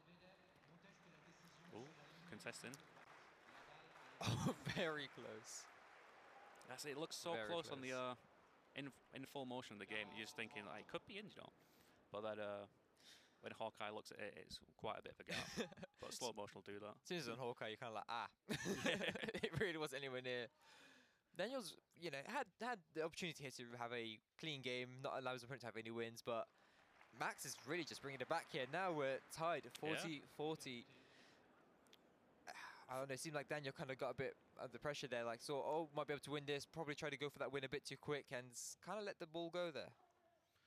Yeah, it looked like Daniel was going to try and walk away with this game and then go back to go to one apiece, and then we're going back and forth. But Max is making a good comeback, getting it to the juice. We'll see if he can take the advantage. And oh no, that was Max taking the advantage. Yep. Max probably just shaking out, just like one more. And then after that, one more game to have the first set. Finish it's an ace. Disputing the decision, but it looks quite in. Yeah, just on that line. Just about. So we go back to juice. Although quite very contentious disputes here compared to other games. Like, almost on the line. It's on the line. Almost half the ball. Just so it's getting close. Oh, fault there by Daniel. Gonna retake that serve. So let's just see if he can take this game away from Max. Both players focusing. Ooh, very tight there. Medvedev so Daniel gets the advantage here. Maybe he can swing it in his favour and get that first game on the board, just to ease a bit of pressure of just needing that first game. Because you see a few players who they just need that on the board as confirmation to say that we've got it, we can do this. And goes to Daniel. Oh, no, Oh, he's disputing. Let's have a look, and it's just in. 3/4 of the ball just in. They're very close calls these, but And now they're all tied up for the games. Max's serve. Normally his strongest point, so we could potentially see him take this one. yeah, he looks to be a bit more dominant with the strong serve. But again, if Daniel's proven before in the first game when he got the first 2 points, You know, he takes that one return, and Daniel can possibly just keep going. yeah. That said, Max getting the first points, 15 love. Good shot there from Max, just making sure that he hits it far away, get it cross court. You can see Daniel's way too far over. That was a had no chance. very, very clean serve there by Max. Just straight down the court, full power. Very close to being an ace there. So you see Max taking advantage of this net play now and trying to get more aggressive and then just make sure, just get that power on it and make sure takes it away from Daniel. Out. But yeah, so far quite an equal game, even though it's Yeah. everyone's been saying Max is going to just walk it, but to be fair, Daniel's holding really standing own, his ground there. And that's only because we only really say that because we've seen Max playing more, But perhaps Daniel has just been practicing Yeah, on he that could be grind in the background. yeah, secret dark horse of the tournament, as we say, and then he gets an out. Max now 1 point away from taking this game. Yep. Nice. You got it. You got it. You got it. Getting it. But, Oh. each player holding the serve as well, so say no break points up yet. Yeah, he's really not giving Daniel any chance to try and score here. He's not stepping up, not making any mistakes. And that paid off. And he takes his second game. Yeah. 2-1 to Max in games. Going to the 4th game. Daniel's serve. Could potentially be the last one if Max stays on this. But at the same time, as we've seen, if Max isn't the one serving, it might not be in his favour. And Daniel, I mean, that said, Daniel just about got his game there, where it was, you know, it was advantage for Max at 1 point, and he just about got it. So, you know, not much to. It was close to shaking it, but yeah. But you know, there's hope. There's hope. If anyone out there is rooting for Daniel, you know, we're not giving up on him yet. yeah, it all seems like we're against him at this moment. Everyone's like, yeah, Max, and it's like, oh, it's like everyone's got equal opportunity in this tournament.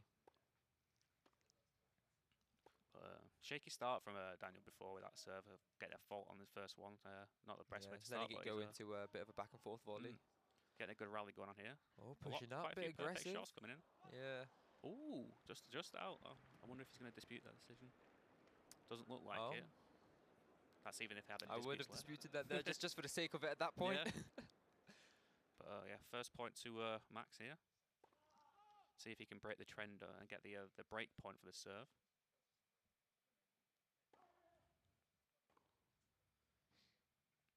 But we saw a nice rally before between the two players, and something we haven't seen a lot of in these games, to be fair. It seems to be not a lot of...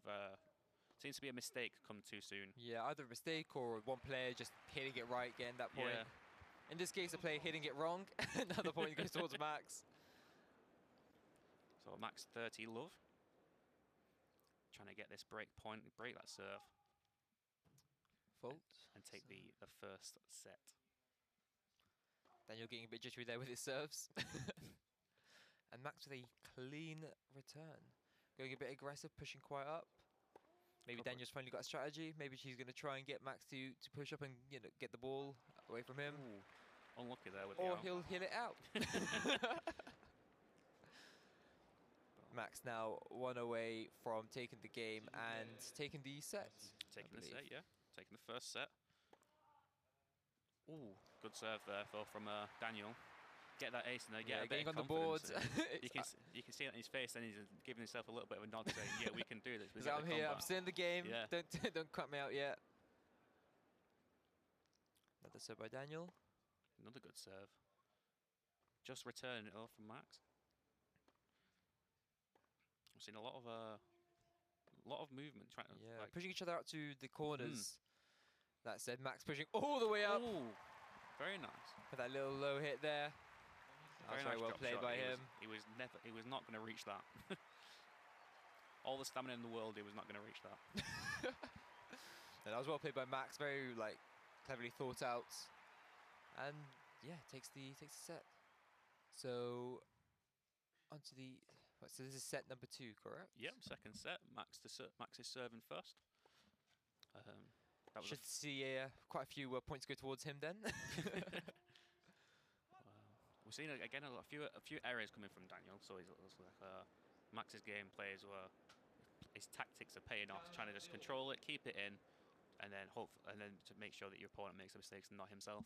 And then he makes a fault there. So again, I'm just gonna shut up. As soon as we gas him up, he just slips. Here we go, back into a rally here. Pushing up by Max, trying to go for that low hit. Didn't work out as well as he hoped, but that did. Very much trying to just outmaneuver each other, just getting drop shots across, like very low shots across court, like making the players run for it. Because the initial reaction would be to come back and think about a power shot, but as I say that, and then Max for an just ace delivers an absolute class serve. Max really in his environment here. He's got the strong serves. He's just getting one after the other. And if it ever comes to a volley, he's just waiting for Daniel to slip up and hit it out. And it's quite a clean strategy here by him. Doesn't take much to work. That's it. It doesn't seem to be overexerting himself. It just seems to make sure to control the game. Yeah, his own pace. When he's ready, he'll just lowball it.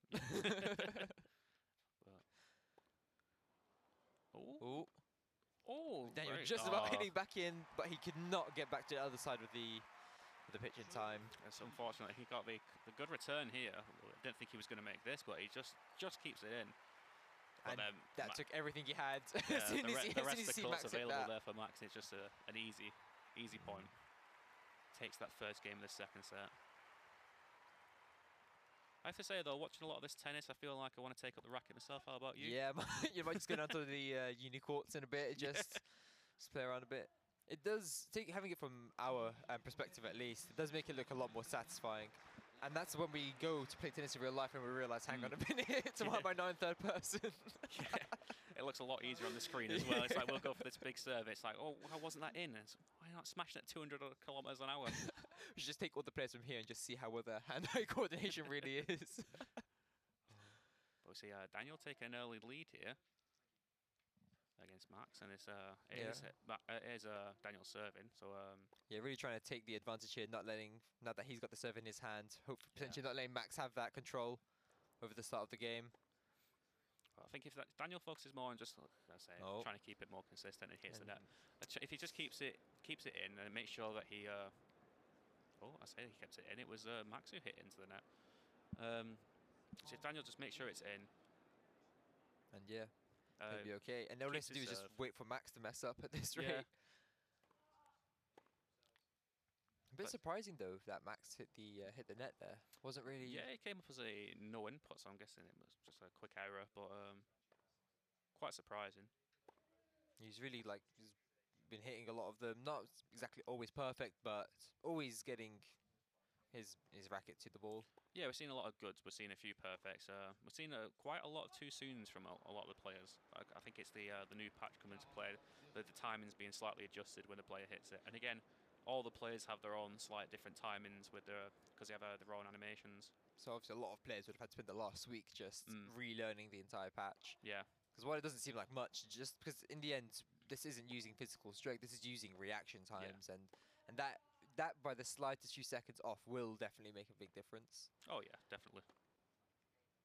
Obviously speaking to some of the other players, and another error there from Max. It looks like Daniel's going to walk away with this game. He's at 40 love.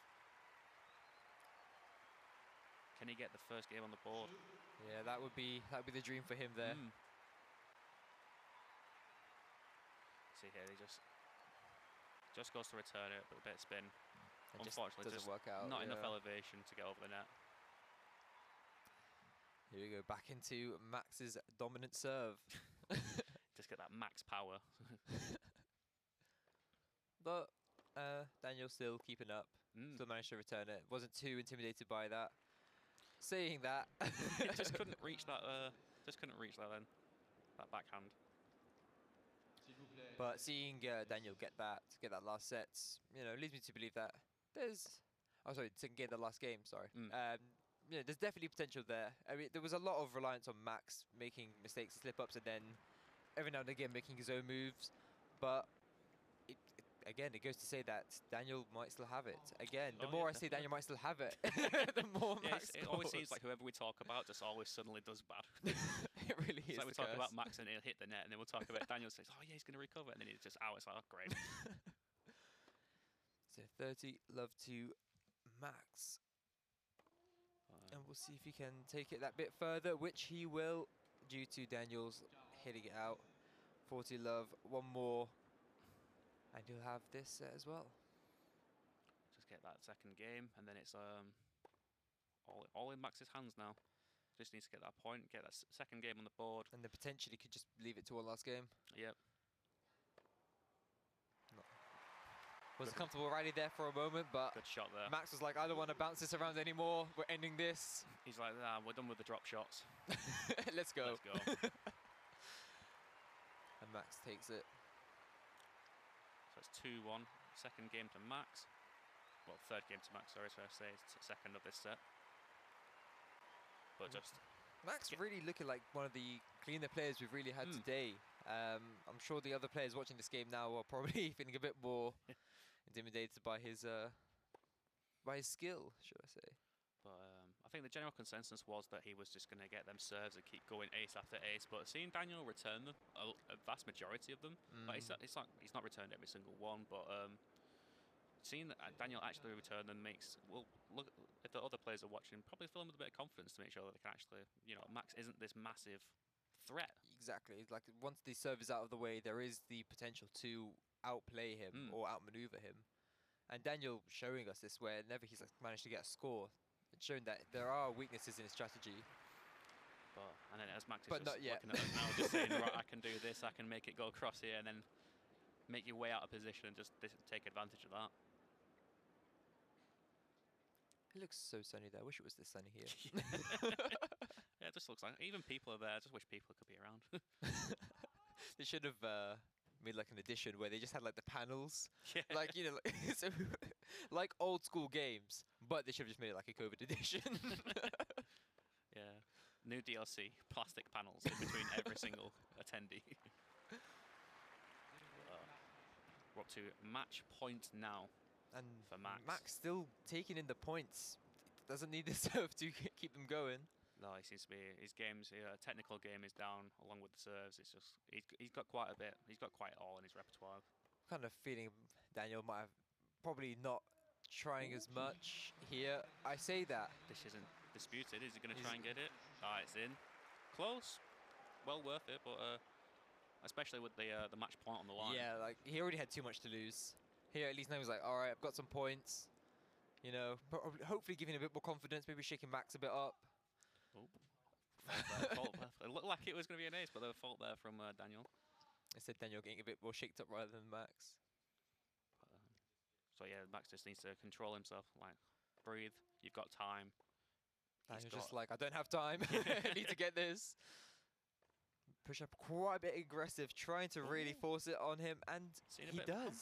Daniel getting 2 points. His up-close aggressive strategy does seem to have more of an effect rather than trying to play and wait at the back, because as soon as he does that, Max is just going to take over the game. He's just going to be like, okay, you know what, if you're going to stay back, I'm going to stay back, and I'm just going to play you like a fiddle. Yeah. But as soon as Daniel took that step forwards, you can see just... He seems to be trying to take the game to Max now. He's like, he's going to make him... Daniel's going to try and control the game more, and he's making Max make that error there with it out. We'll go into a juice. He's not going to win the match just yet. Daniel making him wait. He's like, yeah, okay, you might win, but you have to earn this. He's not going down easily. But nice bit of rally going between the players now. It'll be quite interesting to see if Daniel can actually get 2 in a row. If he manages to take this game, yeah, it's no. Well, no, it seemed like advantage there. If I'm honest, you saw like a few hits back. I kind of saw how he was setting it up. I thought, okay, no, he's gonna put him to one side, knock it to the other. Yeah, you can see quite a bit of a repetition coming from Max's style of play. We see him just setting it up in his head, just making sure place a shot here, place a shot one here, there. one here, yeah. and it all fits. Yeah. He's loving him, making him go onto that right side so he can come across court. And it works again. You see him there just trying to spread him out. Daniel seems to be panicking there. He was like, I need to do this, I need to do this, I need to do this. That last hit, just a bit off, hit the net. Unfortunately, makes a mistake. And that is a match point to Max. Very good victory. Decent game still, not complete. It didn't look like it was fully one-sided, but just the points and a few of the errors. You can see here. First serves. The percentages kind of say everything there. The aces, again, a lot closer, where we kind of did say that Max was going to have like a strong serve and potentially go for that win with the aces. But as you mentioned, Daniel just hitting it back, not letting him get away with those easy wins. So just watching that game, if you look at the stats only, you know, you're not. It doesn't do Daniel justice. But watching the game, he did put up a fight. Yeah. He did try his best, and it was quite entertaining to watch. But yeah, good game overall. Not quite as one-sided as everyone thought for Max, but even though the results make it look like it. But I think, that sets up Max for playing tomorrow in the quarter-final, where he will take on Luke. And Luke didn't want to actually play Max in his interview before, I believe. So he's going to be looking forward to that game, definitely. But thank you again for watching the stream with us. Thank you for making it all the way through if you watched it all. It's been 4 tough games on stream, and then 4 obviously off stream. And then remember to join us. Remember to hit that follow button. Join us tomorrow for the quarterfinals, semi-finals, and the finals, where obviously the competition is going to pick up even more. It's going to be some riveting games taking place. So you can see here that with Josh versus Brian, followed by Luke versus Max, and then James versus myself, and Joshua taking on Oliver. Setting up for a good game of tennis. I believe we have the winner, Max, ready for the interview, so I'm going to pass it over to Aladdin, and we're going to get his thoughts. So, I'm joined here with Max. How did you find that game overall? It was a great game. Daniel played really well. I underperformed quite a bit, having some cold hand issues. But it was a great game overall. How did you find it with the patch of the game and then playing your character again? Did it throw you off a bit, or? I've found it really easy myself. I've adapted really well to the patch. It's exactly what I want in the meta. And yeah, no one can really touch me on this patch. It really worked towards your favour, and some really good serves there by you. So just wanted to quickly talk about some of the other people in the bracket. So we've got a game against Brian and Josh. Between the two, who do you think might come out victorious over the other? I've had a lot of scrims against Brian and also against his first round opponent, Matt. Both of those players were really good. I had a lot of good time scrimming with them. I would really expect Brian to win that matchup. Yeah, fair enough. But on the more saucy side of things, Luke was talking about how potentially against either you or Daniel, he definitely said going against Daniel would be a bit better. But seeing as you won, you're going against Luke. What are your thoughts on the game, and what do you have to say against Luke for tomorrow's game? Well, it's gonna, once again, I hope it's gonna be a great game, but he's not gonna be able to touch me that game. It doesn't matter who I go up against, I'm just gonna come out winning. Words of confidence here in the studio. Well, thank you very much for speaking with me. I'll take it back to you guys in the studio.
welcome back. I'm now joined by Josh. Hello. So Josh, if you, for some of the viewers, could you tell them a bit about who you are and just how you kind of got involved in this whole this tennis series? Right. Well, I'm Josh Griffin-Meek. I'm on the other side of a bracket. I was part of the people who didn't actually get to play today on stream. But regardless, it's still been really fun. We've all been in the other room. We've all been watching everyone's games, interacting, and being able to pick stuff up from other people as well. It's really helpful. I'll be honest. Some of the tactics, kind of cheesy, but if they work, they work. So that's what we've gone for. And I guess I'm just kind of lucky to be here, to be honest. I feel kind of lucky to be at the university, but I'm definitely making a claim to stay here. Okay. So I heard that you've originally come from the F1 scene. Yeah. And you've now moved to this e-tennis series. What would you... Because they're quite different. So could you tell me a bit about the big differences between the two and what you could transfer between the two? Well, to be honest, one of them's done with a wheel. A lot can be transferred. You've got the mentality. If you go in there and you don't have this championship mentality, there's no point in you being there because someone else is just going to have it, and you're going to stop yourself from winning. And let's be honest, we're all here to win. We're all here to have fun, and I just feel like that's a key part that everyone's got to remember.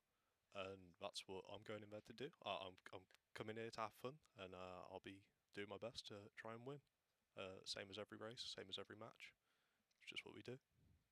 And in terms of more, I guess, practical skills from F1, like I assume reaction would be quite a big one. Yeah, definitely reaction speed. Sometimes I'm a little too quick since the new update, but it's just all about timing, and I believe I might be one of the best in the other room with it. Oh yeah. Purely just because of the amount of time I've spent. I've got a stupid amount of hours. I don't feel quite comfortable saying probably about 3,000 hours in racing games in total.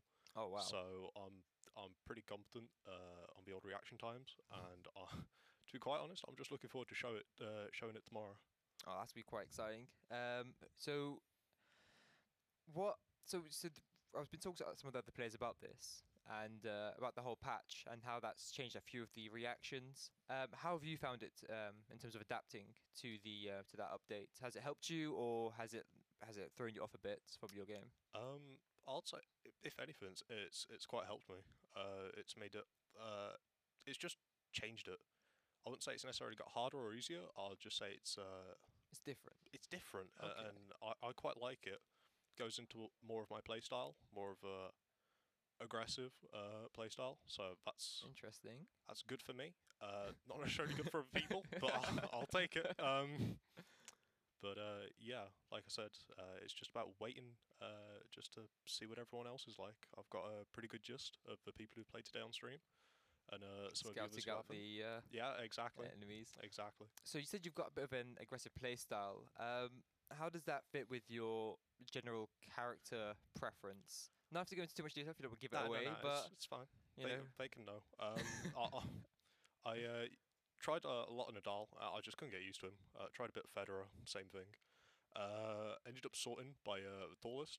And I found, honestly, tall people, they just help. You just stand on the net, just do a load of drop shots, and it's... I'd say it's probably the meta at the minute. That sounds quite a cheesy strat. It works, right? Tall man. Yeah, tall man. Tall man. I'm just cosplaying. But yeah, definitely a Mendeleev player, and if I can end up bringing it towards the net, it just encourages me. Drain the stamina, and then when they end up not having any stamina, I can just ping it from each side of the court until they make a mistake. It's So well. Hopefully it works out for you. No one tries Hopefully. to push you back and try and counter that now. So if we could take a look at the brackets. So we've only seen a few of the games on our stream today, and as you said, you've been off stream playing some of them. Just give me some of your thoughts on tomorrow's game. So let's start with Josh versus Brian. So thoughts on who might take the lead on their skills and their play styles? What are you thinking? Well, the Josh Bryan game, it's definitely going to be a close one. I feel like a lot of the other players are saying Brian's got it, but I've got to stick with my boy Josh. We've got the same name. It's only natural, but I believe he showed up really well against Maddie today. And if he's able to carry that momentum through, it'll be a really close game. But, Joshua's aligned. yeah, I'm just saying Josh might just edge it. Yeah, he does seem to be a bit more of like a momentum-based player, but yeah, definitely not. It's definitely too early to count him out. Now, the game that I think will be quite interesting: Luke versus Max, two very mechanically successful players, should I say? Yes. So after seeing those two games, after seeing Luke play, I was like, okay, this guy's very confident. He knows what he's doing. After seeing Max, I'm like, okay, what does confidence mean now? So between those two, and I think this is a tough one. What are your thoughts there? I believe Luke might get it. Luke? Yeah, I feel like Interesting. Max's overconfidence is eventually going to bring him down. Oh, yeah. I mean, you saw it today against Daniel.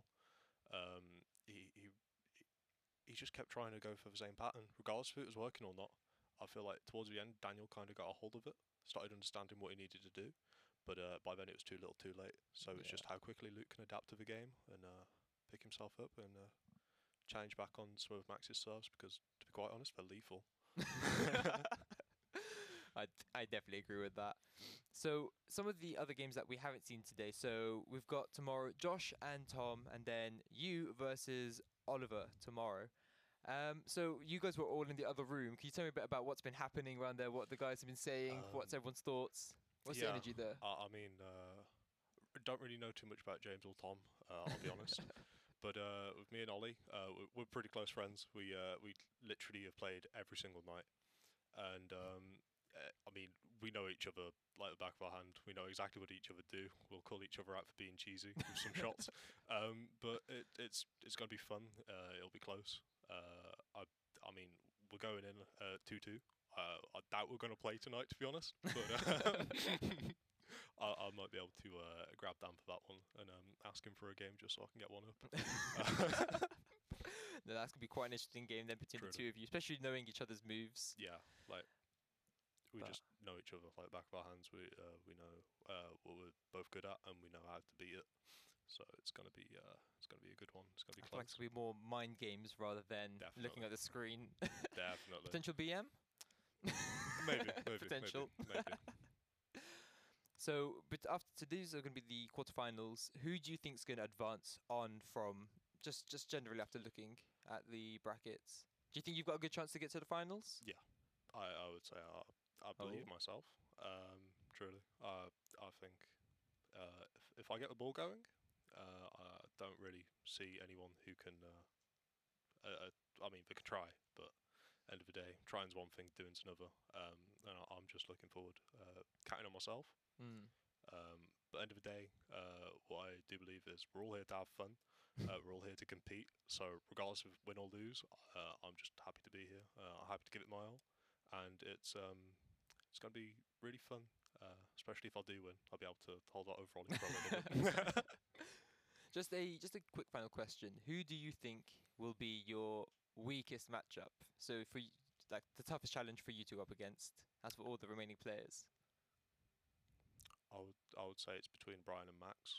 I don't think either have got a really good matchup. I don't feel like if they do get through, they're going to be a problem. But hopefully, I'll only have to come against one. Hopefully so. But yeah. Well, thank you so much, Josh, for letting me pick your brain on some of this. Everyone else, stay tuned. And because we'll be talking to the other casters in a bit.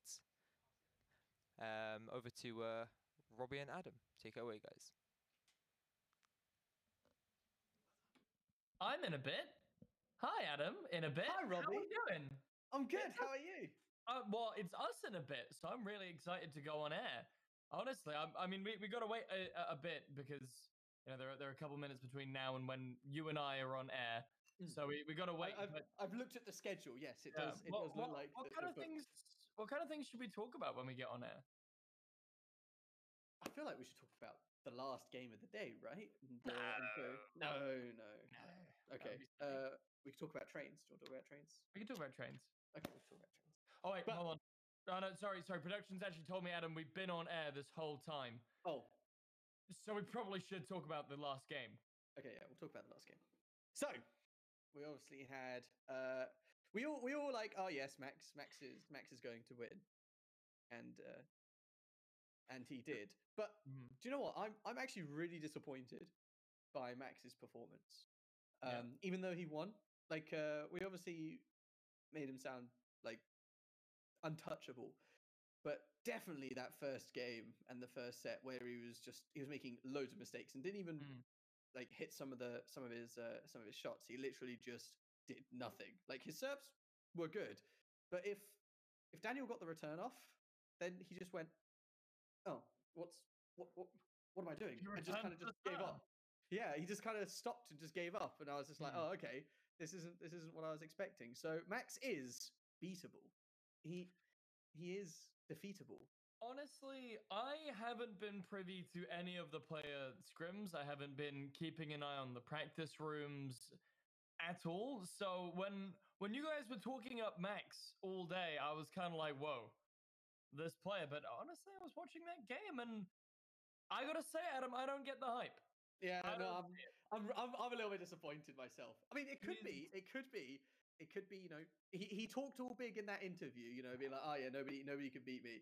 And you know, I like that somebody is playing the villain in the tournament. You know, you gotta. I love it. I love that someone has taken up that mantle.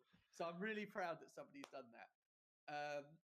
But deep down inside, I think, you know, I think there is those chinks in his armor, and he's gonna let something slip. It is clear to me that he is definitely a talented mechanical player, but there is a lot of work to be done. There's definitely some refining in terms of his regular volley play, his just regular play outside of the serve. So the serves themselves are pretty strong. As you said, they weren't always aces, only 3. In fact, of his shots were aces, 88% first serve as well.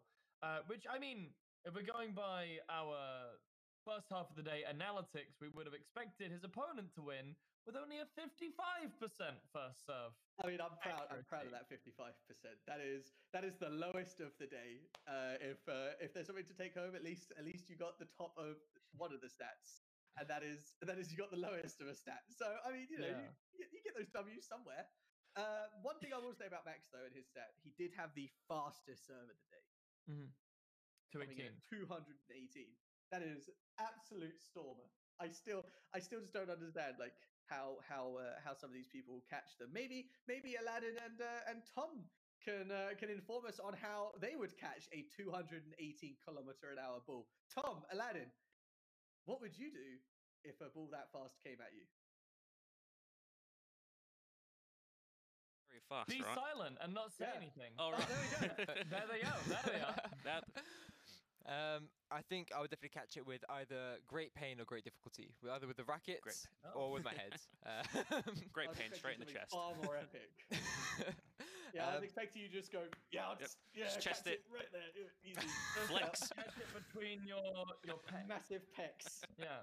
I'll j- You just pull a JoJo's.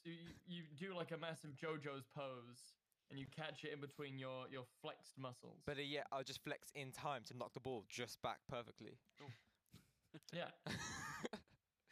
if that was Big brain, possible. big brain. Um, So obviously you just interviewed Josh yeah. and spoke about the last game, and he had similar thoughts about Max, about how, you know, we obviously all picked him up on the desk, and then he's like, have you changed your mind about Max? I know that was a very technical term. Yeah. I know that was a very humongous, like, I don't know how you could scientifically explain that word, but I'm sure science has a way. I get the general idea of what you mean. I'll just make it work. I think with Max, it was like, again, after like hearing about him, it was like, oh wow, he seems like he's really good. And watching him play, he was a lot cleaner compared to other players. I wasn't seeing him make as many mistakes, especially compared to some of the games earlier on where we saw like 18 mistakes, and that's not exactly a great way to to gain points, even if you're the one getting them. You don't want to rely on someone else making mistakes. And Max he managed to avoid that pretty well. That said, after seeing players like Luke, I'm just starting to think that perhaps once he comes up against other players that are more mechanically well prepared, we might actually see a bit more of an interesting game. I think. For sure. During his game against Adam, Luke also showed that he's very capable of dealing with this very aggressive play style, which is something that we saw a lot of from Max in this last game. So I think going up against a player like Luke, who's already very experienced with this very forward, I'm going to be at the net, I'm going to be forcing you into bad positions. I think obviously just from what we've seen, this is the first competitive setting that we've seen these players in. So at the end of the day, there is a very limited pool of knowledge that we can pull from. But from the games that we have seen today, I would expect Luke, of all players, to have a very good matchup into Max. I mean, when I spoke earlier about Brian obviously being one of the top 3, I would have obviously put Max and Luke up there as well. But I'm going to have to go through and double check and just see if I need to shift those players around after today, because there's still a lot of potential for other Josh to do well against Brian. Surprise Josh. There's 2 Joshes, 2 Adams, one that's casting and one that's playing. We've got Tom who's casting and playing. So there's only one of me. There's a lot of names being. You're throwing these big names around. You're throwing these Max and the Lukes. And you're forgetting about the dark horse over here on casting. Just because I'm on the screen doesn't mean I'm not going to win. I'm just sat here named Aladdin, just like, yeah, man. Tom, Yo. How was your game today? It was good. It was. I was glad that it wasn't on stream. It took a bit of pressure off. It was a bit more like a normal setting, more like back when we were practicing a week ago. But yeah, it was wasn't easy, but it was quite tight in the end. But played well, and just glad that I actually won the first one. To be honest, just happy to make it through to the next day. You excited to? And No, go ahead, Robbie. Take it away. It's fine. No, go ahead, Lau. I was just gonna say, are you looking forward to your games tomorrow, Tom? Oh yeah, very excited to get the big dub, take it back home. Get that dream final against Josh, and bring back the pride to House 17. Yeah. And are you excited to show off your skills on stream? Like you said, it's been a bit like practice being able to sit back. But what about you? Are you nervous about being? I mean, you're on camera right now. I'm on camera now. I think today being on the camera, it's just set aside that extra bit. Like people may be nervous going on, but having been on most of the day, it's like, oh great, now I can just settle, get on, show everyone the skills that I've got. There's a few special things gonna happen on stream tomorrow. Bit of an upset maybe. But, we'll see. I love a good upset. Surprises for us, Tom. Yeah. Keep you entertained. I'll tell you what. Can you do me a favor tomorrow when you're on the stream? Obviously, you'll have your player cam up. Can you make a gesture? Have like a billboard. Have something for us.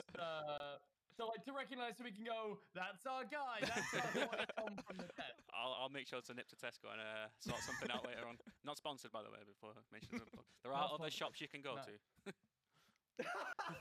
Speaking of sponsors, though, we might not be sponsored by Tesco, but we do have to give a massive thank you to our wonderful sponsors for today, including Roland Garros, the people who are, of course, putting this all together, Staffordshire University for hosting and bringing together the staff team, and, of course, our final sponsor, which I'm going to let Al do because I've forgotten. Oh, great. Thank you. And, there was 2 more thank you I was going to do. So there's BNP Paribas that I wish you didn't make me say that one. I know exactly why you made me say that one. But a special thank out to them for supporting us. We'd also like to thank the British Esports Association for promoting our stream. That was a big help. Thank you very much. Are we going to continue with more thank yous? We can continue doing that. We can start thanking the viewers. We can start thanking the production crew. Yes, thanks everyone involved. But for those who were tuned in earlier, the games tomorrow are at 10:30, not 11. So 10:30 tomorrow. So be sure to follow Staffordshire University on Twitch, so that way you don't have to miss out on any of those games tomorrow. What time do those games start, Aladdin? 10:30, just in case anyone missed it. One more time for the people in the back. 10:30. Oh, 11:30. Exactly, Robbie. Exactly. I think he said 10. I think he said 10. That's the time that it'll be broadcast over to France. 10:30. You're saying the games tomorrow start at 10:30, and we should all be right back here At same 10:30. tennis time, same tennis channel. Same place. Just keep the website open. Just Keep it open. Get just those don't channel points. Just don't leave it. Just leave it open. Tomorrow at 10:30, we'll be back live again with our semi-finals, quarter, semi, and finals. So with that said- Unfortunately, though, ladies and gentlemen, it is our time, or our time is near, and so we face our final curtains. My friends, Oh no. I'll say it, dear. No. We each have. Well, we'll go down the line, shall we? We'll see. We'll hear from our friends. Aladdin, are there any final words you'd like to impart onto the stream? Just thank you very much for watching, guys, and come back tomorrow, please.